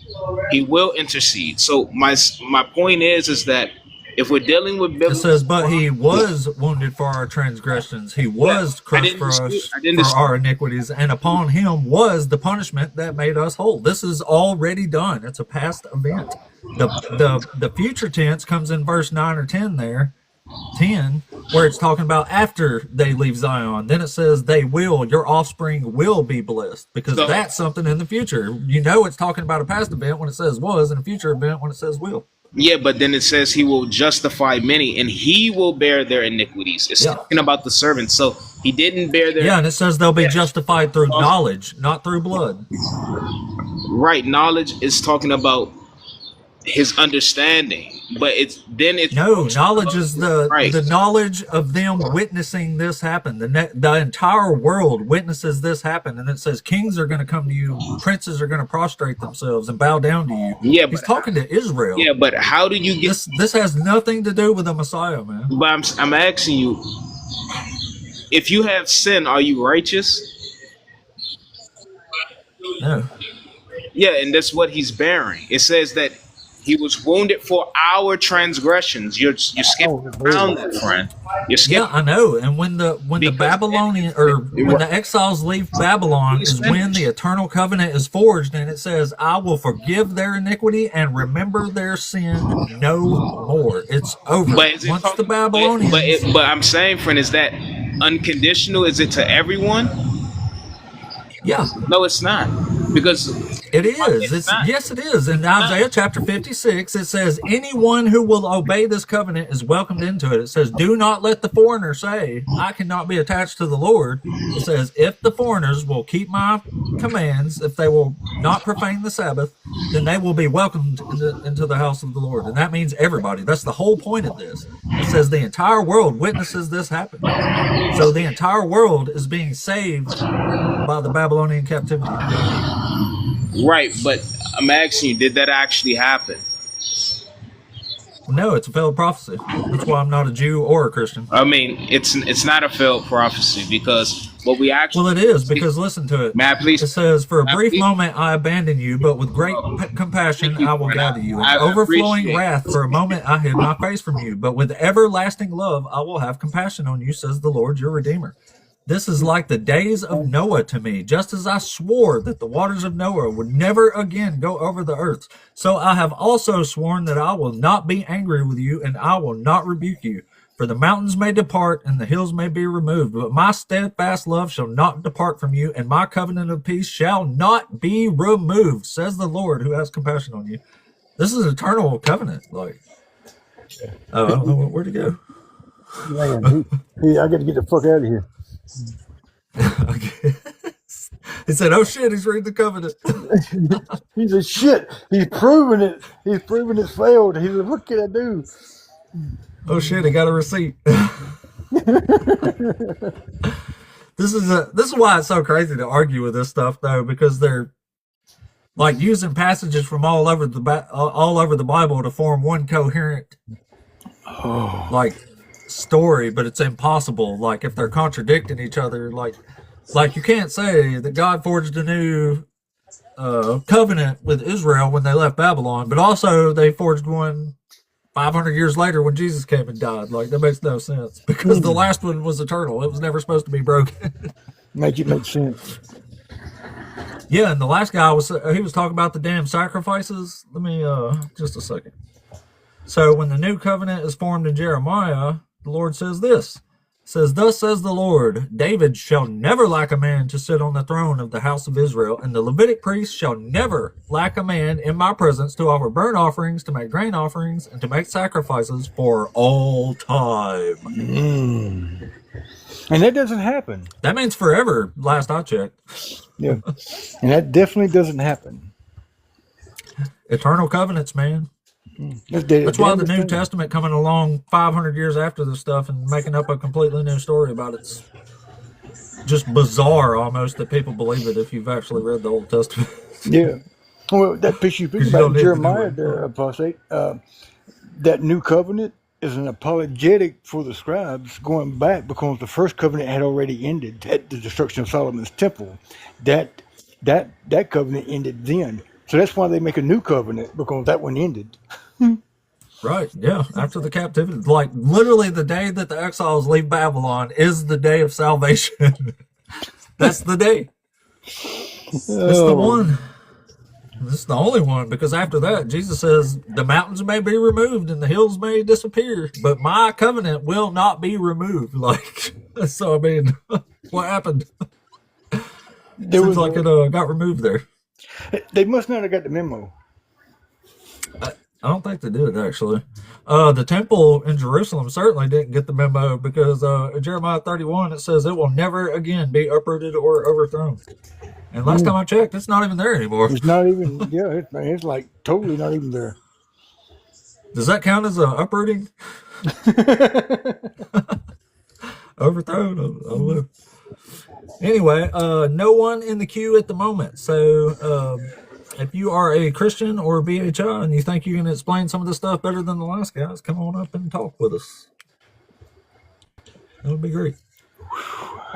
I definitely welcome it for sure. Definitely.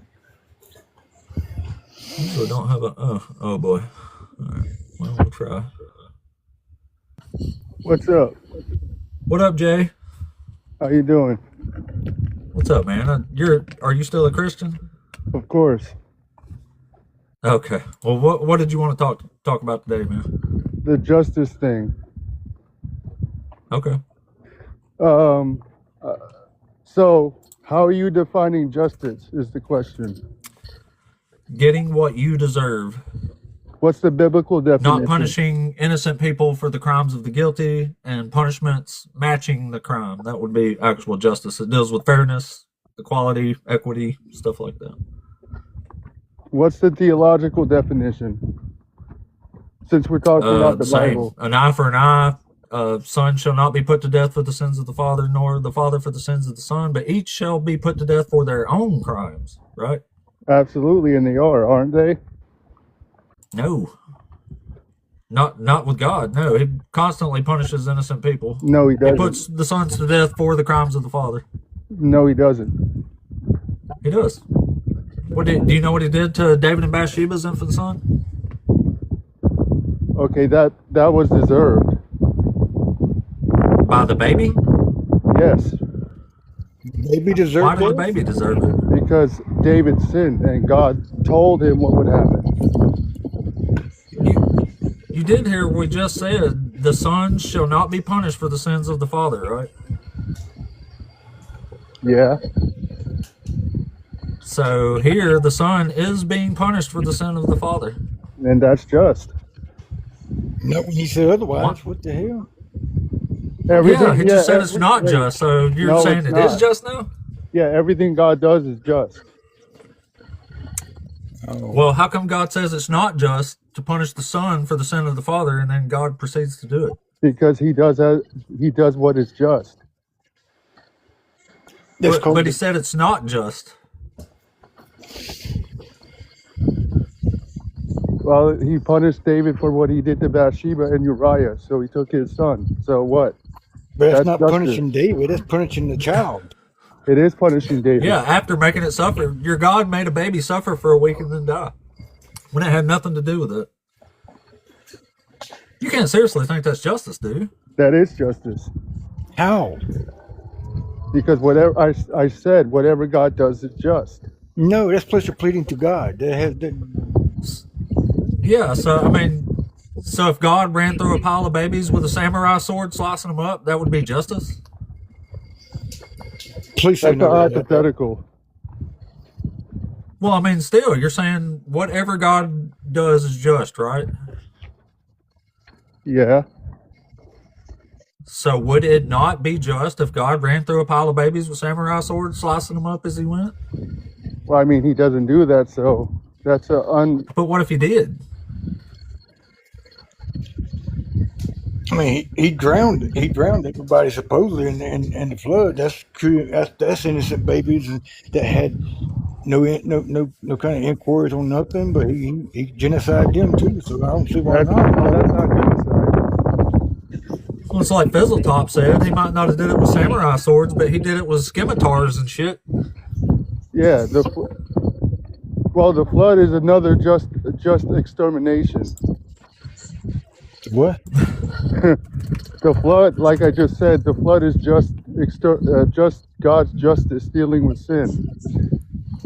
How's the baby Jay, dead? hold on. Listen to me real close. Like you wouldn't agree that it's justice to punish an innocent person for what somebody else did, would you?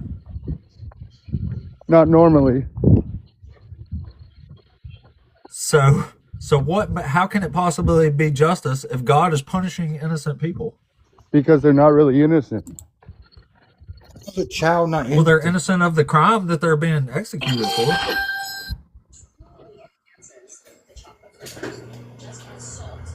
They're not, actually. Okay, well, what was the baby's crime? What was the baby's crime to get it executed? What did that baby do? David and Bathsheba's infant son. Well, he didn't have to do anything. Like I said, God punished David for what he did to Uriah. Why Well, did no, but you said the baby's not innocent. my question would be, if he's going to punish David, why don't he unalive David instead of the child? Because he punished. Yeah, I don't think it's justified to unalive somebody for adultery in the first place. But at least if God was punishing David, then he would be in accordance with his own law and his own word and his own justice. But he's not doing that. He's explicitly putting away David's sin But he says, because you have utterly scorned the Lord with this deed, this child shall die. So he Right. unalives the baby for David's sin, for somebody else's sins. Okay. I don't see a problem with that. Yeah. Bro, this is crazy. You really don't see a problem with that. Again, God told him what would happen through the prophet Nathan. So I don't see the problem. No matter what he told him would happen, is that the child did nothing wrong. It did not transgress against God. David did. He's punished. He's not even just punishing an innocent person. This is a baby, an infant. Like, just it can't even hold its head up yet. He makes it sick for a week and then it dies. Not only does he unalive it, he makes it suffer during the ordeal. Yeah, this ain't even like he just like puffed it out of existence, you know. He didn't like just make it fall asleep, like would have been like a humane sort of unaliving if you want to look at it that way. But he made the child suffer first. Like, this child, an infant baby, bore the sin of David, and God made a baby suffer and die. And you really don't see any problem with that. Not at all. What? Dude, you can't be this morally bankrupt, man. That's not moral bankruptcy. That's just That's exactly what it is, man. no, it isn't. That's your It's either opinion. that or you just special pleading because it's God, and that's wrong in his own self. It's not special pleading. God, whatever. What's up, y'all? What's up, y'all? What's up? What's up, Agape? Are you over 18? Yes, I am. Awesome. Are you one of the Christians? Yeah, I'm a Christian, man. Cool, man. Well, Jay, I appreciate you coming up, but we're going to move on to somebody who's not a complete psychopath. Sorry. All right, Agape, which one of these you want to address up here? All right, so Or do you got something you already heard you want to bring up? no issue. So, I mean, I guess I'll just talk in general, but I'll look at your question. So, God is not justice.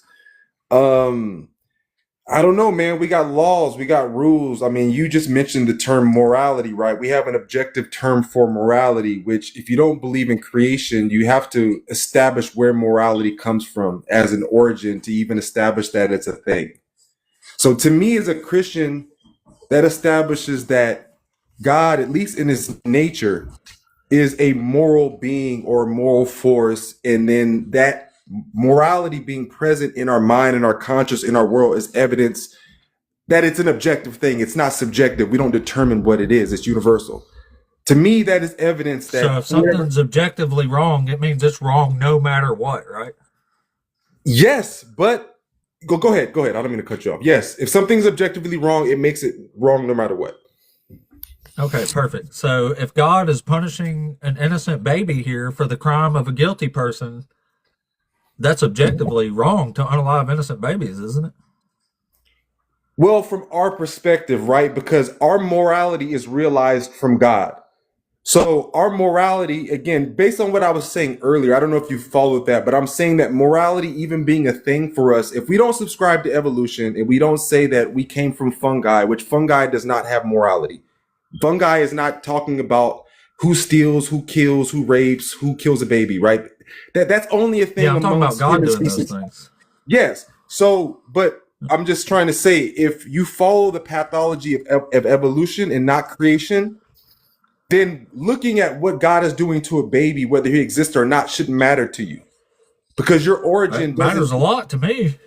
Well, to me, that is evidence that you would want to search out a person who's responsible for evil things in creation, whether it's a human being or whether Yeah, it's but God is the one doing this. God is responsible for this. Let me ask you, do you believe in God? No. Okay, so how are you can you charge a person in the court who doesn't exist?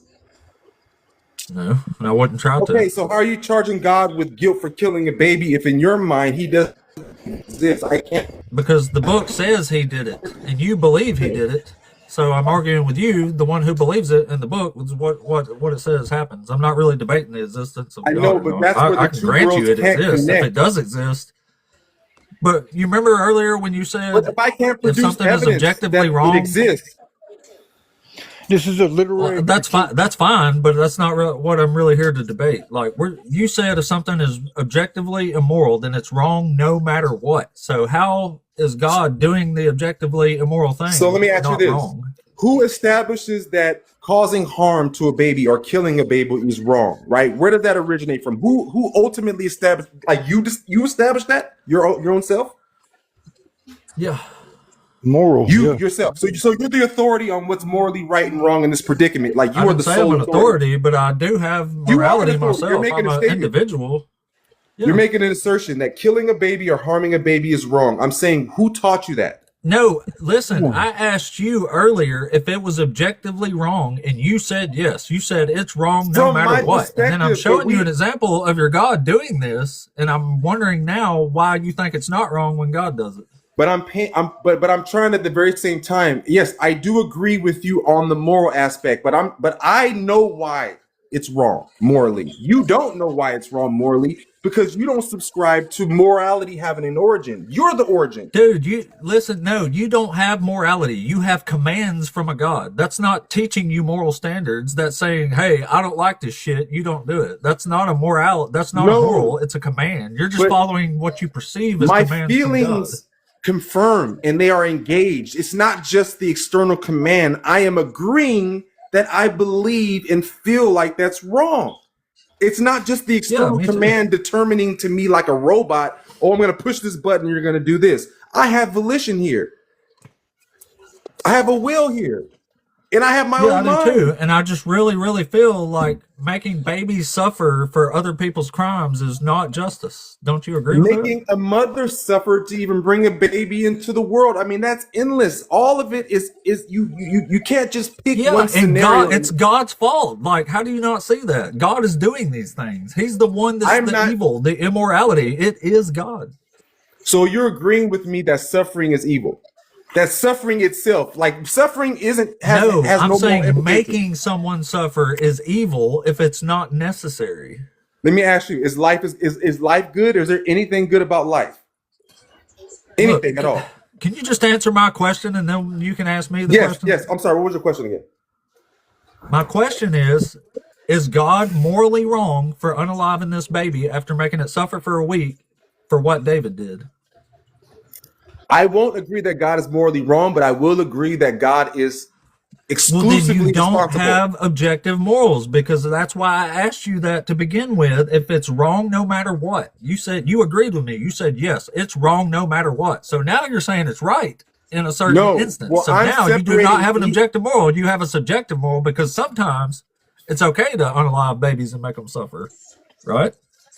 I mean, is that what you're saying? That's what I'm asking you. No, I'm telling you that for me as a person, God and everybody else separate. I can't justify harming and killing a baby.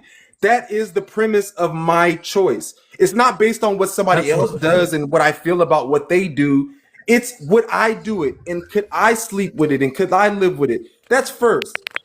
I have to determine what is morally good and what is morally right. I think every volitional creature has to determine that. There are people out there that Yeah, commit exactly. atrocious That's what we're crimes. doing here.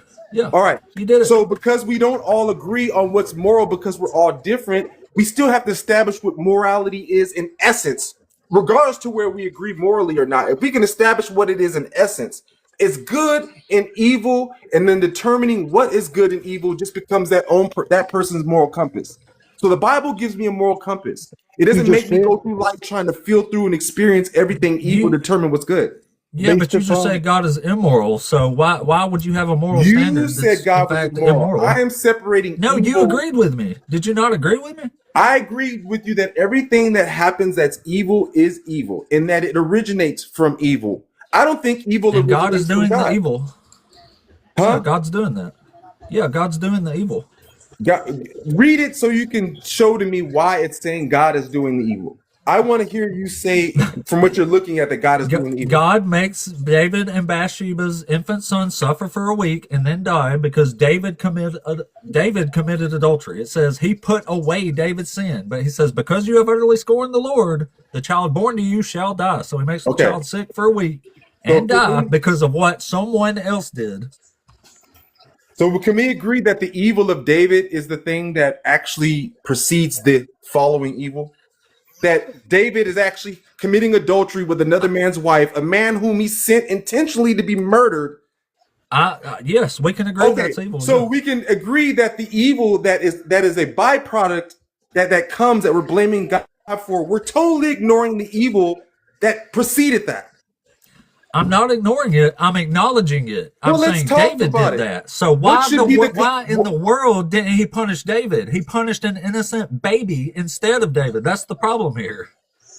Well, whenever I don't know if you know this, like if you've ever watched like crime movies, like where there's like a beef between like two, like let's say like gangsters or whatever, and he can't get to that dude. So what does he do? He goes to their mom, he goes to their family, he goes to their children, right? Because I know that's not justice, is it? Just? Is that just? No, it isn't justice, but it's street justice. That person Thank is you. determined. Thank you. This cannot be justice.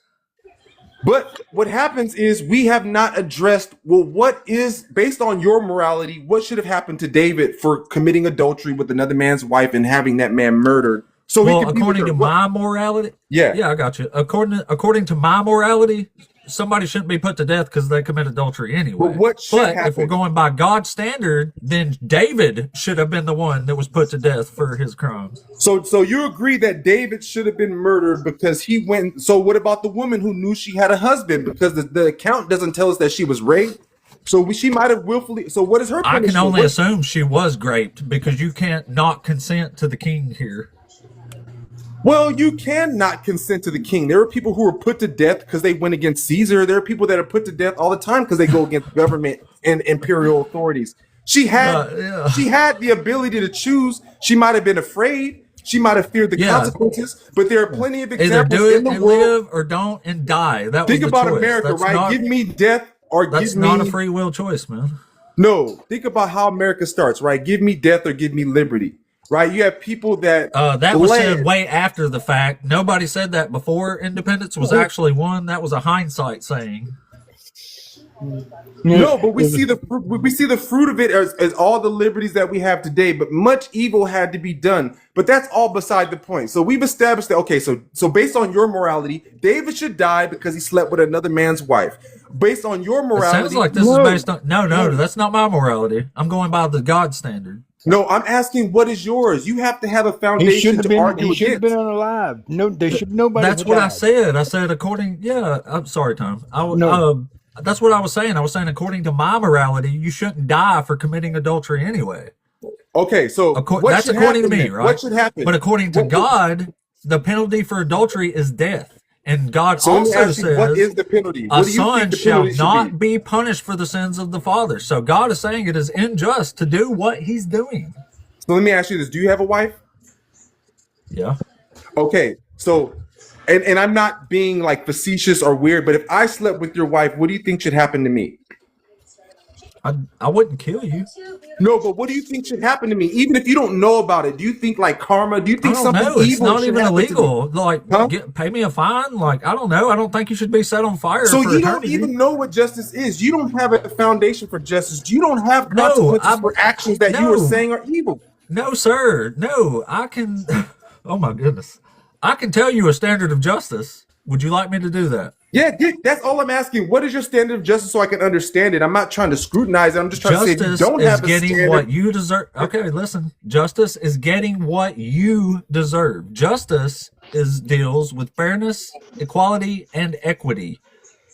Okay. Punishments must fit the crime. It would not be justice if you stole the candy bar from a gas station and you and your entire family was sentenced to 90 years of hard labor, right? Like, that don't make no sense. But if you follow the narrative of the Bible, that the vows that are made between now, granted, this isn't common in the world, but if you're going to follow the mind of God, and when you see marriage actually first shows up in the Bible, it's between the first two people, Adam and Eve, right? He is the husband, he's the head, he's made first, and God makes a woman, and he bequeaths her to him as a gift, and they are to never depart. They're to be one. So which means that anything that violates that sacred relationship, the punishment should also be eternal in measure. Because the commandment requires eternal connection, eternal. I mean, not eternal, but lifelong. That's the only thing, according to the law of God, that frees a wife from her husband is that he dies. But So for a don't you person, understand that God is violating his own standards of justice here? what, because he's allowing somebody to be unalive? No, because he's doing it himself. He is making an infant suffer and die for the sin of someone else after he says a son shall not be put to death for the sin of the father, nor the father for the sin of the son. Only for one's own sins may one be put to death. So God is literally going against his own standard here. No, God is basically doing what he determines to be fair and right. Like you said, justice is determining what's fair. Okay, So I think what we have if now you want to is say we don't- God thinks it's fair, that's fine. But what about you? No, I agree. I couldn't be a Christian if I don't agree with God, with what God says is fair. Like that automatically. So you think God was fair when he killed an innocent baby? I think it's not against the. I think it is not against the law. Whenever you have property, and that's just in the world. Like if I torch my own car that I own and it doesn't harm anybody else's property and it doesn't violate any of the ordinances, I cannot be. That's my car. I own it. Nobody can charge me with anything in the court of law for destroying my own property. I own it outright. What does he own? Are you okay? So are you now saying that God can murder arbitrarily because he's God and he owns I'm us? saying God makes and creates from nothing things, and when he destroys those things, I just gave you a scenario in which in the world That's not justice. That's murdering arbitrarily. no, Do you hear yourself? I man? just framed it in a way because look, what God is saying in the Bible is that our lives are not our own, right? If you're a creation and that you're very not just your essence, not just your sense of being, your very existence comes from God. And God is saying that you are his property. So when God kills or when God allows death to happen, he's not ignorant of it, but he's not morally implicated either. Like it's not something that makes God He is by me. Do He's you not murdering see- an innocent baby, and you're turning a blind eye to it. Do you I not do see not. how I'm you- not turning a blind You eye are to it. special I'm pleading to establishing God. God as You the are. You're owner saying of it's okay. property. You're You- justifying the murder of innocence. You are special. You're pleading for focusing God. on it from the perspective of like the baby and the person who was connected to the baby and what they lost. Exactly. I'm Yeah. being fair But to you're each not individual. looking at it at all God from is the not. perspective of the creator and the owner and the person who's ultimately offended No. by evil. No, man, that's not true. If he says Do you Abraham think God's holds not God offended to a when we standard commit evil? of justice himself. Humans can hold God to a standard of justice. God agreed to this standard. Abraham asked Yes. God, he said, certainly you, the ruler and creator of the universe, won't do something that's unjust, right? God says, absolutely not. Of course I'm going to do what's just. Yes, but we've already established that This says David- God is just in all his ways. So if this is justice, man, then I'm the freaking Pope. You can't Then seriously look at tell the me. cross. Well, look what God does to his own son. I know he's horrible. So I'm Yeah, just it's trying to say. disgusting.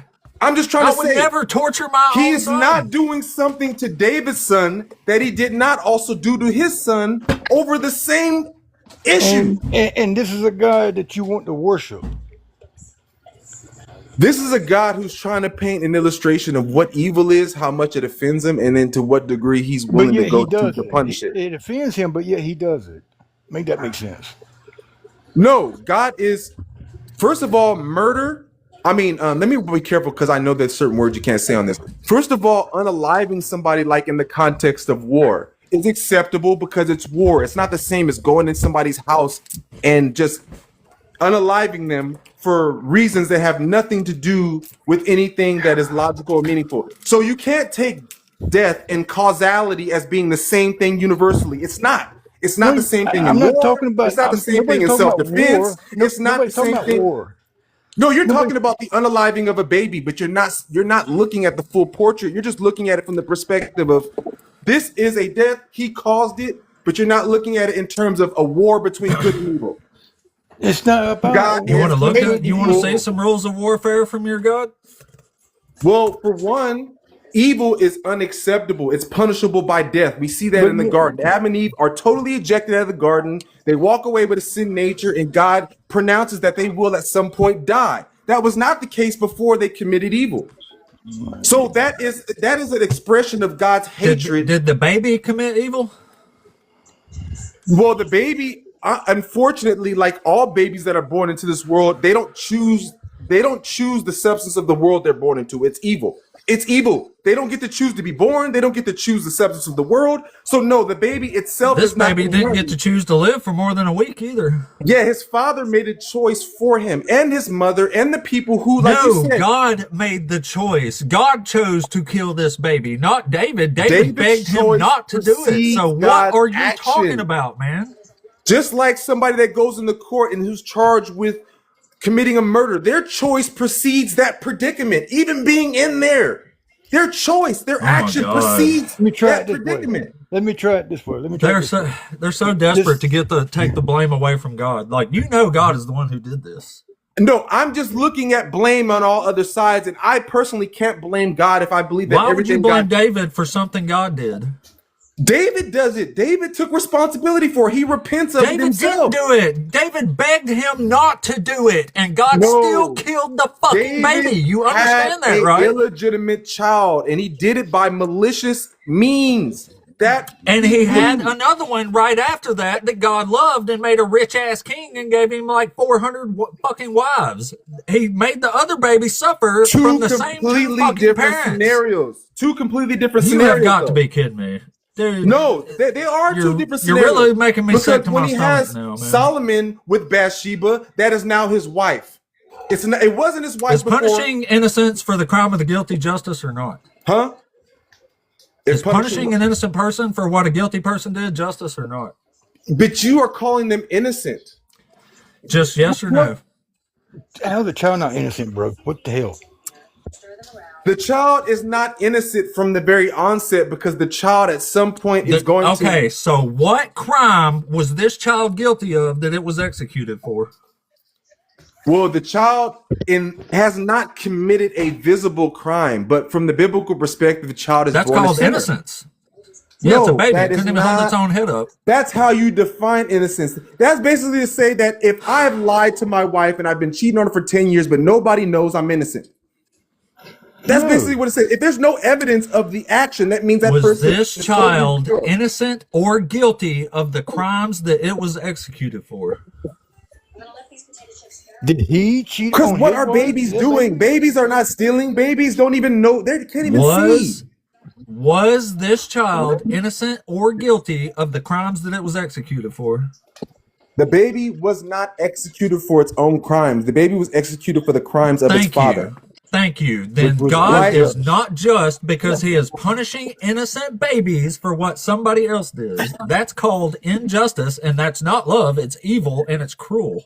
Injustice, No, it's evil, called and cruelty. an established order that we see in creation, right? There are people out here who are fucked up because of the sins of their If this parents. is the kind of your Your God God. is fucked up, Your and if this God. is the kind of order you No, want, then but you if can their have this parents are bullshit drunk because I'm addicts, not if their serving a parents God that are murders immoral, innocent if their babies. parents are irresponsible, if their parents are careless, guess what? That ends up being uploaded onto the life of the innocent baby. It's still the innocent baby. They had no choice of who their parents were. And what they were it's gonna not upload to them. justice. It's not justice. So you have an issue with the human existence altogether. You can't make heads or I have an tails. issue with your God punishing innocent people constantly with suffrage and death. That is my problem here. That is What not about the justice, fact sir. that God- It's not love. It's not kindness. It is injustice. It is evil, and it is cruelty. So, I mean, would so you? leave justice and let's go to love. Can we go to love? I mean, would you do this? No. Would you do this? Huh? act? But I do what? If I'm not another- God, first if of ano- all. if I another will, ma- you if keep another- trying no, to I'm compare asking my you. morality I'm to God. I asking- know that's sir, what you guys sir, do, but sir, I'm asking Yeah. you as a human being and your moral grounding. If your wife slept with another man and you was privy to it, would you deal? Would you deal with the man, or would you unalive his child? okay, so if my wife committed adultery with another man and they had another child, what I would be inclined to do is I would be inclined to separate myself from the woman, from that man, from that child, because obviously that's the man that she chose. Now that's my choice. That's what I think I would do. I think I would divorce the woman. I think I would allow her to be with the man that she wants to be with way better and than have that God. family. I think the law of God also allows men who are married to do that, right? You are not allowed and permitted to separate from your wife for any other reason other than inordinate sexual actions and behaviors that she does in the context of that marriage. That would be my approach. I wouldn't murder anybody. But your moral But God grounding allows me is to do higher that. He than has God's. compassion. He frees me from that because the woman has presented something to me that God knows is going to be difficult and almost intolerable for me to bear while still fulfilling my responsibilities to that woman and that child. My point in asking you God's this like, I'll was to do it. I'll show bash you. the baby's brains out. Yeah, I just wanted to show you that your moral grounding is better than the God that you want to serve. Absolutely. No, my moral Praise grounding agape, comes Mac. from the law of God. God actually No, it gives don't. in his law to Israel the freedom to depart from their wife if they commit sexually lewd acts outside of the context of the No, marriage. Now, the in the Old marriage is Testament, you can undefiled. get divorced. No, in the Old Testament, you can get divorced if you want to get divorced. They don't have nothing. You just give them a certificate. Right, a certificate of divorcement. But for the Christian, right, Jesus comes and he's the fulfillment of all the prophecy, right? So when he speaks on this, he says that, yes, from the beginning, it was not so, that a man cannot depart from a woman no matter what. What God brought together, let no man pull it asunder. But what he also says is that because of the hardness of your heart, God, through Moses, gave you guys a clause through which you could leave the woman for this explicit reason, which is the reason I'm speaking to now. That is not my morality. That is a morality that God puts in his law. It's a clause that he adds later. Yeah, y'all keep that because, bullshit. but at least Anyway, I'm we have the explaining brilliant it. brain of Dr. Joshua Bowen up here. Maybe Dr. Josh has some input on this. Hey, Hey, Joshua. hey, good to talk to you. Yeah, I guess I wanted to circle back for a second because Abe brought up Genesis 18, and I feel like it probably plays a more significant role here than what I've heard. Like, I don't think there's a principle that's like universal in the Hebrew Bible that says something like God is going to judge someone on the acts that they might do in the future or that they will do in the future. Like, that's not the principle that's being described in Genesis 18. So I feel like that's something that maybe needs to be reconsidered there because, you know, by the lights of the narrative, there's a very real possibility that there are righteous people in Sodom, right? Because that's what the whole discussion is predicated on. So I think any of us would be hard pressed to say that, according to Christian theology, that anybody in any city is going to be, you know, like free from sin for the entirety of their existence, right? Like that everybody's going to do something. So I don't think, I guess what I'm saying is I don't know that principle is going to map onto Genesis 18 very well. I don't know. That might not have made any sense the way that I said that. It does make sense, but here goes the thing. So the argument for there being potentially some morality in Sodom and Gomorrah is made from a man, not from God. That's first. God is not speaking to Abraham and trying to convince him that there may be good people in Sodom. It's the other way around. Secondly, Abraham has a nephew who lives there, who he raised, who he brought up, who he taught. That's second. This is not just some moralistic notion that he has. He has skin in the game. His nephew lives there. So that's the second purpose or reason that we can look at for why he's petitioning God. He has a male relative that lives there who has a wife and who at this time probably has a family. I don't know how long they've been separated. The third thing is that as Abraham is arguing that there may be righteousness, or he's not even saying that there may be righteousness. He's actually appealing to the compassion of God. He's saying that surely you are not a God that has no compassion, who has no mercy. And you see him start from a high number, or at least like 30 or 25, and then he works his all the way down to like even if there was 2 or even if there was 3. So he's not appealing to justice, he's appealing to God's mercy. That's what I see when I look at the scenario that you're mentioning. Abraham's not making a legalistic argument to God like in a court of law. He's appealing to God's compassion and the softness of his heart and his willingness to pardon sin and to make a way for people to escape, which is ultimately what he does with Lot. Yeah, I don't know that that's true though. Like what part of it? The part about the legal, because I mean I think that's specifically what he's doing. There is no law at this point. At this point, so the Levites are the children of Abraham. So there is no Levitical law. There is no law. Abraham doesn't have a law that he can look at and say, God, this is what you said in your law. Why are you not doing this? So that's first. So he can't be making a legalistic argument, but he is making a moralistic argument. Let me just read it to you. So he says here in verse 23, it says, Then Abraham came near and said, Will you indeed sweep away the righteous with the wicked? Suppose there are 50 righteous within the city. Will you then sweep away the place and not forgive it for the 50 righteous who are in it? Far be it from you to do such a thing, to slay the righteous with the wicked, so that the righteous fare as the wicked. Far be that from you. And here's the part where I say that there's a legal aspect here.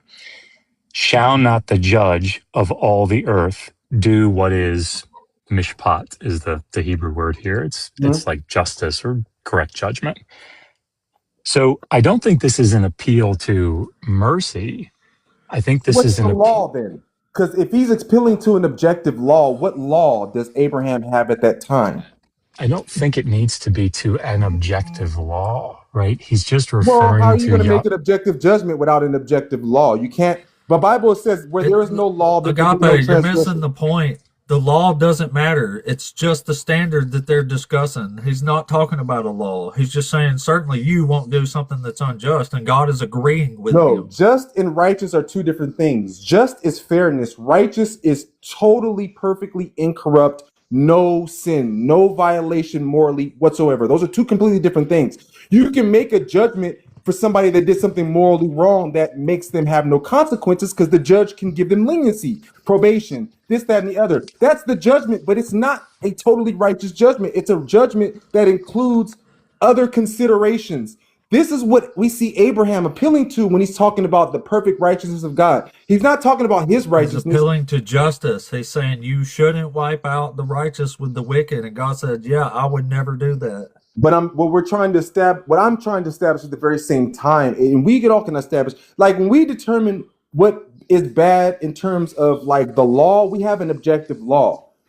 Not like thou shalt not murder, but in our law, we are not allowed to murder. Thou shalt not steal, but in our law, we're not allowed to. We don't have to imagine like esoterically what's right and what's wrong. And I don't think that's what Abraham's doing here, even though he doesn't have a physical law. My point is Abraham has a conscience and an awareness of what is righteous without a law, but he also has a conscience and awareness of God's nature and his willingness to pardon the wicked and even consider those who sin righteous based on their, in Abraham's case, he doesn't pardon the wicked, he destroys them. Well, yeah, and I don't in Abraham's case to the doctor. So are you aware with that, with the covenant, with covenant theology? Like the covenant of God, right? That God imputes a righteousness to Abraham that is not literal, but it's imputed. I mean, I don't know what all you're incorporating into that. If you're incorporating like later Christian theology. I'm talking about just as a concept. It's a righteousness that is not his own. It is ascribed to him. It is imputed to him upon the righteousness and the authority of God. Yeah, I think that's a later Christian reading. No, that's an earlier Christian reading. When he makes a promise to him before his children are ever born that they are going to be, for instance, in the promised land, and they are going to be his people, and he's going to be to them a God.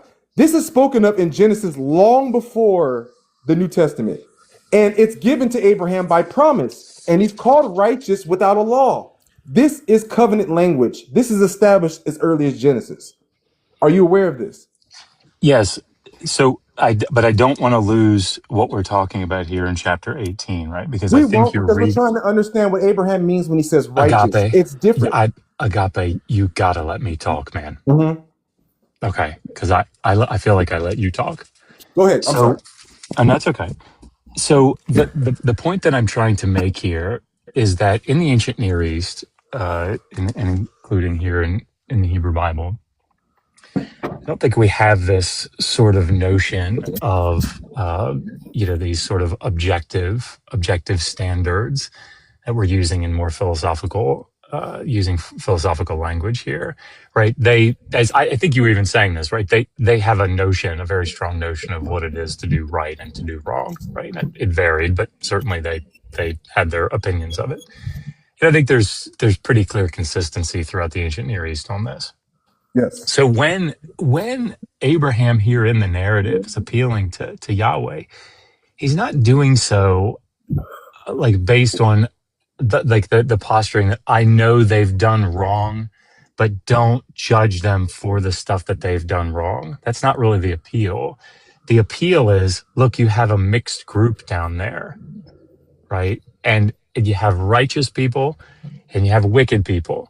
Now, you won't be, as a just judge, you won't do this thing that's going to result in righteous people being swept away with the wicked people, right? So the appeal is like God, that there's a standard that God's going to abide by in Abraham's mind. Absolutely. Okay. So that's all I'm saying here. And so like the idea, I very much understand, I was an evangelical Christian for 26 years. Like I get it. That when we talk about things like somebody being righteous or somebody being, that carries, that has a lot of baggage in Christian theology. And I get that. But I don't think that's being read into Abraham's statement here. Like, I don't think that's in the narrative itself. I think Abraham's saying, you got people that are down there that have caused this outcry to come up to you in heaven from doing all this bad stuff. When you go down there, those people are down there, and I get that. But certainly, you're not going to exact that judgment on them if it's going to result. Okay. Can we look at this angle? Abraham never accuses God of sin, but at the very same time, Abraham has gone to the altar and confessed sin. For instance, he lied intentionally that his wife was his sister when she was indeed his wife. For instance, Abraham did that actually on multiple occasions. He did that more than once, and so we see sin in Abraham's life, and we see an awareness for sin because Abraham goes to an altar.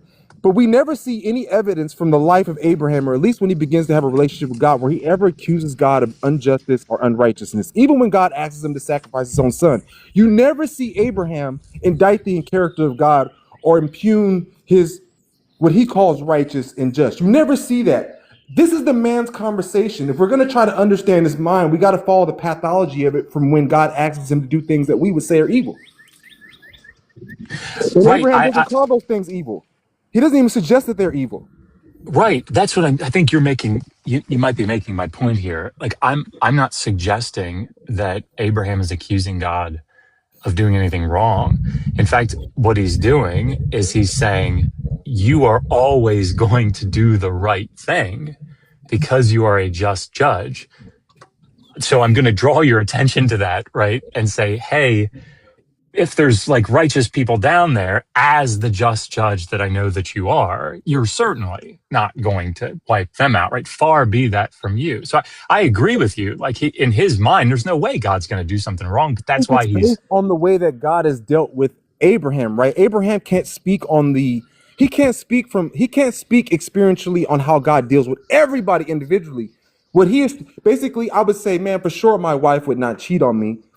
I'm speaking on my knowledge and my experience with my wife. That doesn't mean that that's indicative of what her father thinks about her, what her mother thinks about. Other people that have relationships with her may have a different view of my wife. I have a view of my wife based on my relationship. I think Abraham is speaking from the foundation of his personal relationship with God and his view of... Does God agree to a standard of justice or not, man? Yes, and unfortunately, it's death. Okay, thank you. Then the standard that God is agreeing to is not punishing innocent people for the crimes of the guilty. That is what being just is. That is the standard in question here. That no man is just before the sight of God, and I think that's why bullshit. I don't think that's in the narrative. I don't think Well, that's in the he's not, narrative. again, he's not appealing to a specific offense. Think about it. Anytime He's God saying there indicts our is conscious, righteous people, man. He's saying you can't judge the righteous with the wicked. That's the whole fucking point of this. He's not saying they're all wicked. You're right and wiping them all out. He's saying there's righteous people there. You can't do this. so And let's look at God the differences agrees. between when God judges man and when man questions the righteousness of God, or at least appeals to the justice of God. We're not talking about Anytime God being questioned, and we're questioning God right now by saying if he's doing things that are unjust, and he is. You've already agreed to that. well, I agree that murder is not just. It's not just for man to commit murder, but I'm also Then why at is the very God same time murdering saying babies? that God is justified to kill his own property if that's what he so chooses to do. Like a man who has cows and slaughters them and sells them for meat, he can do with his property whatever he wants to do. I think that's Abraham's attitude towards God, that Isaac is not actually his. It's someone who's been entrusted to him, and as difficult as it is, I know it's difficult to look at it that way because your moral worldview does not allow you to look at God as having that much power and authority. But I think that's exactly what My Abraham believes. worldview does not allow for punishing innocent people for what somebody else did and calling it justice. That's what my worldview don't allow for. Right. And I think Abraham's worldview doesn't allow him to question the righteousness and the justice of God just to only appeal to it, to do his best, because he's trying to figure out what would be the reason why God would obliterate an entire nation, right? With all that he has done, with all that he has seen other men do, how can God now select this nation and totally obliterate it? I think that's the question in his mind. And I mentioned earlier, he has some skin in the game because he has a relative that's there. So it's not just this humanistic, moralistic care for human beings and mankind. He has a relative there, somebody he personally has a relationship with and cares. And if Sodom is just destroyed, so is his nephew Lot. So you have to look at it. Both of those things Man, are at I don't play. know if you're just incapable of addressing the point here or what, but this is getting pretty crazy. It's like, No, Yeah, I but definitely, are you Agape, I definitely, understanding what I'm saying? yeah, so I definitely agree with you that he has, proverbial skin in the game here. I don't think that's under contention. But So I it's think not a matter of law. It's a matter of emotion and feeling and sentiment and affection. it's a matter of justice. yeah, I don't think It's those things are not. mutually exclusive. Let It me say, is. That's It's what not they're a matter fucking of talking justice. about. let me Abraham give. is Certainly, not you, the ruler appealing of the to God and universe, will saying, do God, what this is is your law. just. You can't do What this. You the can't do this fuck? because you said this. That's not, you will not see Abraham there saying, God said anything, therefore he has to do this. Read through that verse and say, well, God says something Shit. and now he has to do this. Abraham doesn't even use that kind of language. That would be judgmental language. That's You because said nobody's this and you talking didn't about do it. You're that but lying. you. Huh? Nobody's talking about that but you. I conveniently, right? Because we want to focus on the fact that the action itself dictates that God is wrong. When I'm looking at it from a broader perspective, we're looking at a man who's talking to God, who claims to, first of all, have what we have to establish first is that you don't even believe in God. So you can't believe that God has supernaturally revealed himself to Abraham, which in fact is what Abraham said. Yeah, but that's not what we're He's- doing, Agape. That's not what we're doing, right? This is akin to, if you and I were talking about the Epic of Gilgamesh, and we were, trying to, ascertain Gilgamesh's feelings at the death of Enkidu, right? That doesn't require us to believe that there was a guy that was like 2/3 divine and 1/3 human. It's like, no, like that wouldn't be required. It's a discussion from the lights of the narrative. That's all we're doing here, right? Is No, having a discussion about but the this from way the that we lights of the narrative. qualify the validity of an assertion or a statement is how informed it is, right? So it's not that it sounds profound or that it's relatable or popular, but it's about how well informed it is. The argument that I'm making is that if God, in fact, has revealed himself to Abraham in the way that he said he's revealed himself to Abraham, then that's significant because there is access that he has to God, his mind, his intentions, his will that nobody else has. And that means that he's more informed as it pertains to God's righteousness, God's justice. So, and I'm not trying to say that that makes Abraham the authority over us as it pertains to excusing God for wrongdoing. But I'm saying that if we're going to point out that God has done something morally wrong, then unjust. Right, unjust. If we're going to point out that God has done something morally unjust, then we have to understand that, okay, where is our opinion? Where is our feeling? Where is our assertion being informed by? I was listening to an atheist talk the other day, right? And he was talking about the law of physics, right? And he was talking about everything that is facts and is proved. Look, nobody here cares about laws of physics, man. We're talking about God and justice. No, but you're using a system, right? So we're not talking about the laws of God's physics. own system. We've been trying to get you to address the fucking point here for like almost an hour now, and you refuse to address the actual point of the damn passage, law of man. morality ourselves. That's my point. Does God agree to be justice or not? You don't even have a law of morality. You just have a feeling. All right. Yep. I've had enough of that. Unreal.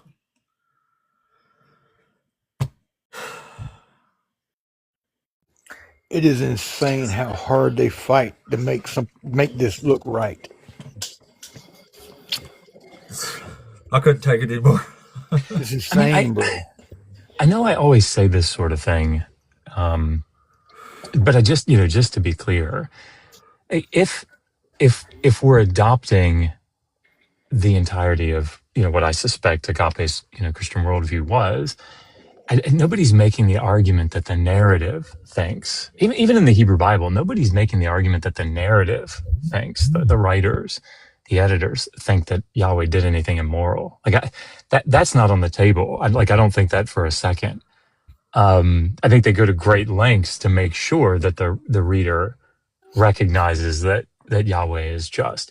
But what we're doing here, and Ape, you can correct me if this isn't what you're doing, but I suspect that it is saying, okay, if we make the assumption here that I think many of the people that you have conversations with do, that God is just not only according to the lights of the writers, but actually according to their own opinion and their own understanding of the deity, that God can't do things like command what we would call today schmurder, right? Or schmenocide or grape, right? He can't do those things. And so in that case, if you point out to someone, look, you and I would both consider this to be grape, this doesn't, just as an example, this doesn't, get the consent of the woman in any way, that would be immoral by our lights. Therefore, that seems to, if we're understanding this as how does that fit into the internal lights of the narrative? It doesn't matter if the writer thought that it wasn't grape. If God is unchanging, if God is his morality doesn't change, then this seems to be problematic from an internal critique perspective. Is that fair? Is that a fair way to? Yeah, right on. Okay. Yeah. It's just crazy to me how they go from justice to God can do whatever he wants, or where's creation? He can just kill you if he feels like it. It's I don't know if they're not hearing themselves say these words or what, but I couldn't do it anymore. So, but he was obviously refusing to address the actual point. He was desperate to get off justice and go somewhere else. So that's why I kept bringing up whatever, some sort of morality from somebody. Maybe it's humans' fault. He was just trying to advocate for any way that he could find to make this morally and justified in the doing of God doing this. Pretty much. And that's crazy, bro. I was thinking about this the other day, and Ape just interrupt me and shut me up if it's boring. But somebody messaged me privately on the app and asked me about the way, it's sort of a question about theological developments in the biblical text. And the example that I gave, it was about why would they leave these contradictory things in the text, right? Why if the example here, if Abraham's gonna appeal to God's justice and not unaliving innocent or righteous people, then why 4 chapters later is he saying go unalive your son, right? Why and why doesn't Abraham buck against that? And like, I think there very clearly there are theological reasons for that, right? There are things that the writer is doing. And the example that I gave, I'll be quick, I'm so sorry, I'm realizing this is long-winded, is the Iron Man movies, like the Iron Man trilogy. And I was thinking about this, and I'm sure I felt really smart when I picked up on this, but I'm sure it's something that everybody picked up on instantly when they watched them. In the first movie, like, that suit is damn near indestructible, right? I don't know if everybody's seen it, but like, he's, what's his name? Obadiah is like shooting with his new suit, all these missiles and stomping and unscathed, right? No, not a scratch. He could take so much. By the third movie, man, there's like a shit ton of these suits, and like the guy can like use his metal, hot metal arm and like slice them in half. Like they blow up. Like, it's crazy how vulnerable and how how vulnerable these suits are now. But the point is not that there's some sort of like inconsistency in the story. Like, that's not the issue. The issue is they're trying to move from, how do we get Iron Man to be Tony Stark, not the suit? And by the third movie, that's like the whole point, right? It's not the suit that makes Tony Iron Man. Tony is Iron Man. And so the suit then becomes like, and not an accessory, but it's an extension of him. But there's a whole different reason that can allow the writers to be like, yeah, I guess if you think about it that way, the suit does become a lot, weaker or whatever, even though it hasn't changed, even though it's probably become far more technologically advanced. There's another reason, and I think this is the sort of thing that we see happening in the Hebrew Bible. There are other reasons why the narrative is inconsistent, and it's not always, a problem for the writers. Sure. Yeah, that was very well put, I thought. I've seen those movies. They're good. I like Robert Downey Jr. a lot. Yeah, I do too.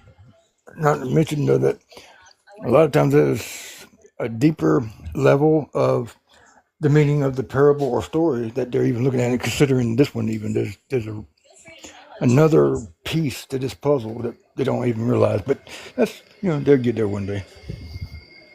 No, you're right. There is. There's a deep, complex theological side to all this, I would imagine. But I just don't usually argue those. Well, I bring up the babies. I swear this is the last thing that I'll say about this. I'm so sorry. But like 1 Samuel 15. Don't be sorry, Dr. Josh. We love you. I appreciate that. You guys are very patient.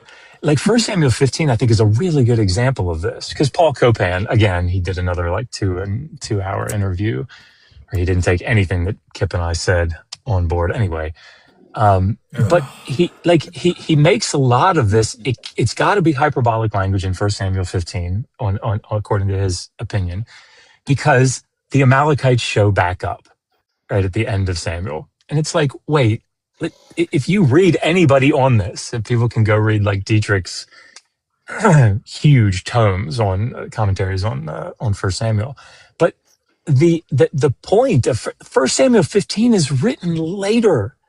And the reason that it's written is because at the end of 14, you have Saul victorious over the Amalekites.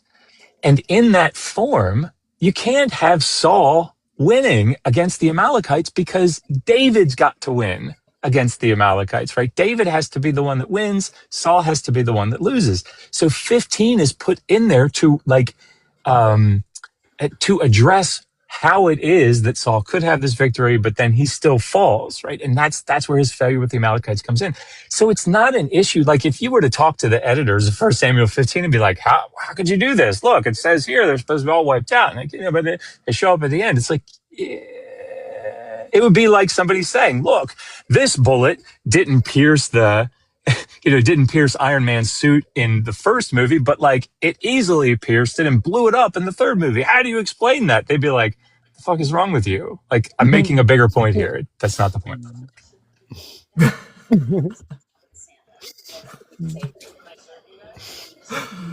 Oh shit. But yeah, he's right. I mean, that's the way these stories are working. I mean, there's some of them is written hundreds of years apart. Different parts are added in. Like it gets really, really complex when you get into those like levels of the literature, I suppose. Like, have you ever seen one of those charts that puts like where they think the writings come from into like the priestly writings and then the Deuteronomic and all them? Like some of them are just like crazy mixed together. Like, I mean, they're just they're everywhere. Like there's all kind of shit. I mean, But Jeremiah it just goes alone. to show you how this has been written over time. You know what I mean? Yeah, I mean, just apostate Jeremiah alone. There's so much layering and fighting against itself. It's Jeremiah's. It's a complex book. I agree. Jeremiah's probably one of my favorites too. If I'm well read on any of the Bible, it's usually Matthew, Isaiah, and Jeremiah. Those are Abe, my ones. when you learn Hebrew, like when we get that under your belt, you're gonna love reading Jeremiah. It was the first book that I read at like an advanced level with Dr. Homer Heater at Capital Bible Seminary, and oh my God, like it was, I don't know, it had a very lasting impact on me reading it because there's just a lot of really cool stuff. In reading it in the Hebrew, you get to see a lot of these like participial usages. It's a lot of fun. Anyway, sorry. How are you doing on that? Yeah, I Hebrew, can't wait. apostate? I can't wait. Hey, Do what? how are you doing on the Hebrew? How's it coming? I've actually been at a standstill for probably 6 or 7 weeks now. I'm almost had no time, but I know the entire alphabet, and I have to think about it for a second, but I can usually pick out like all the vowel markers and stuff too. So I can. Okay. I know the alphabet. I know the vowels, so I can basically read like super easy stuff. All right, because you But I don't know any Hebrew yet. when you get there, I'm probably gonna be coming to you for my Hebrew, right? I'm gonna be coming to you to lay that out for me. Yep. It's a lot of responsibility, but I'll take it seriously. I've been offered the chance to learn the Greek, so I'm thinking about maybe doing that. That's cool. I'll go to you for the Greek. That'll be neat.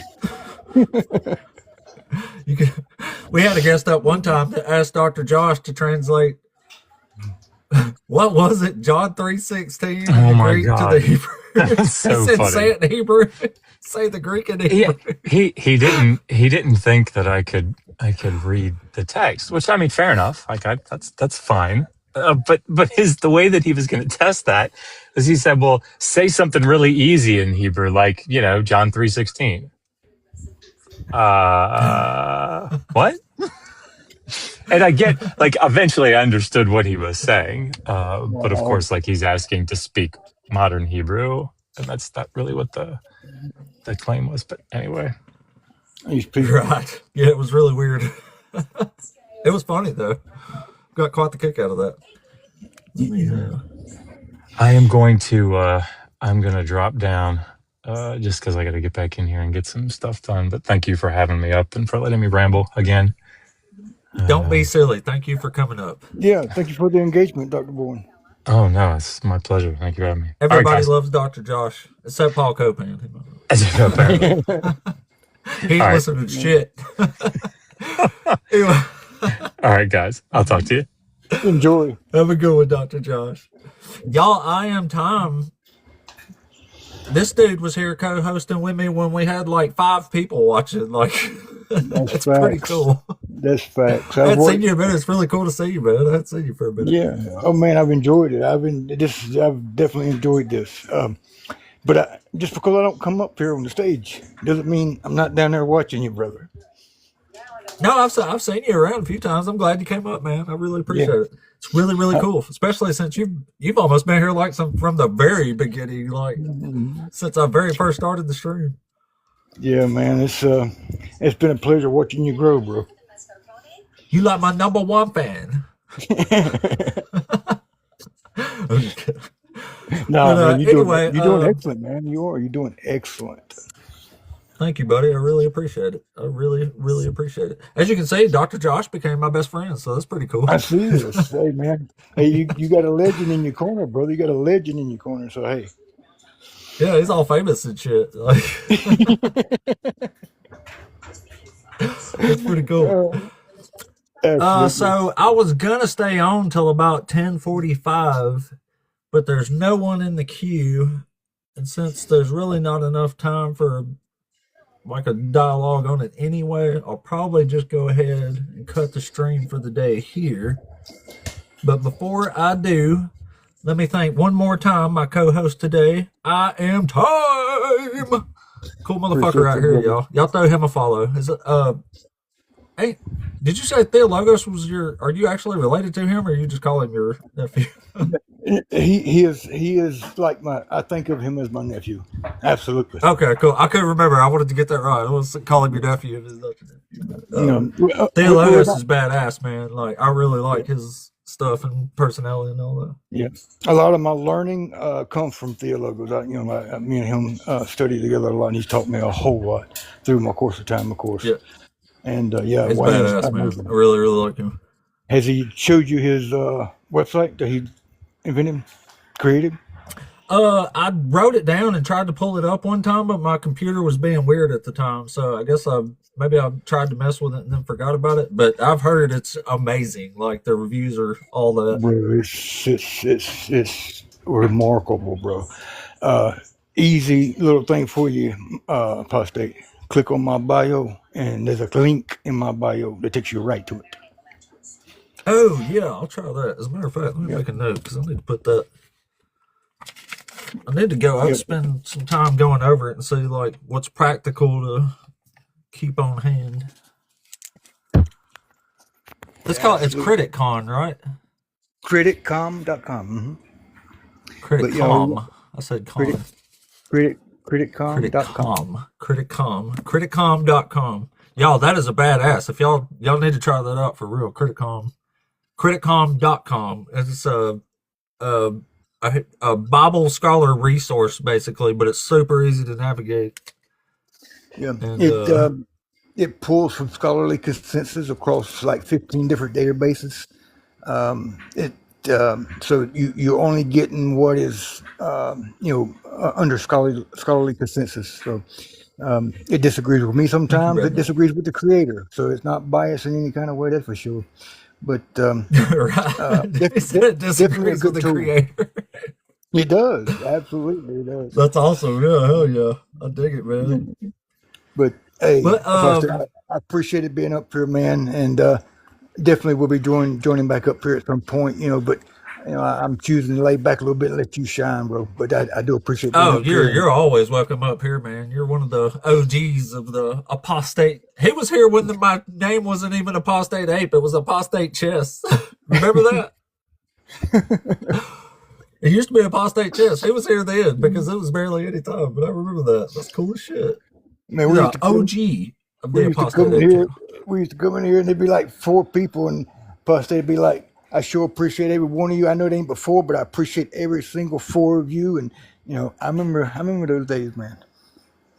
Yeah, I remember telling you was here one time when I had like there was like 10 concurrent viewers through the whole thing, and right before I got it in, I said, "Dude, we had 10 people the whole time." He was like, "Hell yeah, dog!" It was like,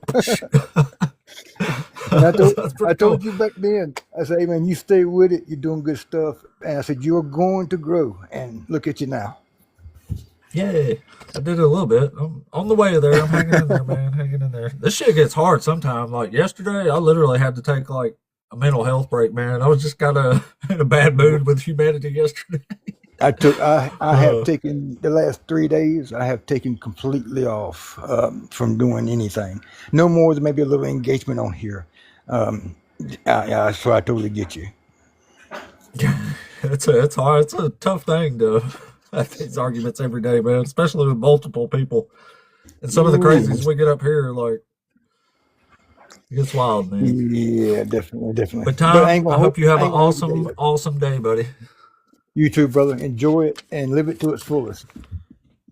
Yes, sir. And everyone else here, much love to everybody. Thank you all. Oh, shit. I got over 20,000 likes. Like, I don't even bring that shit up anymore, man. I don't even tell people to sit here and tap and like, you don't have to do it. That's just how awesome people are. You come in, do your thing. I ain't got to be cracking whips on nobody. Like, they just, Hey, love they to appreciate help, what man. you're That's doing, how we brother. help They each other. appreciate what you're doing. Yay. High fives to everyone out there, especially Time there, my OG co-host there. High fives, high fives, high fives. Glitchmos, high fives. Izzy, high fives. Holly, high fives, high fives. Anyway, we'll see y'all tomorrow. What is tomorrow? Is tomorrow Friday? Yeah, I'll be here tomorrow. We'll be back on tomorrow. So we will catch y'all guys back in the morning. Later. We'll see y'all later, guys. Peace out.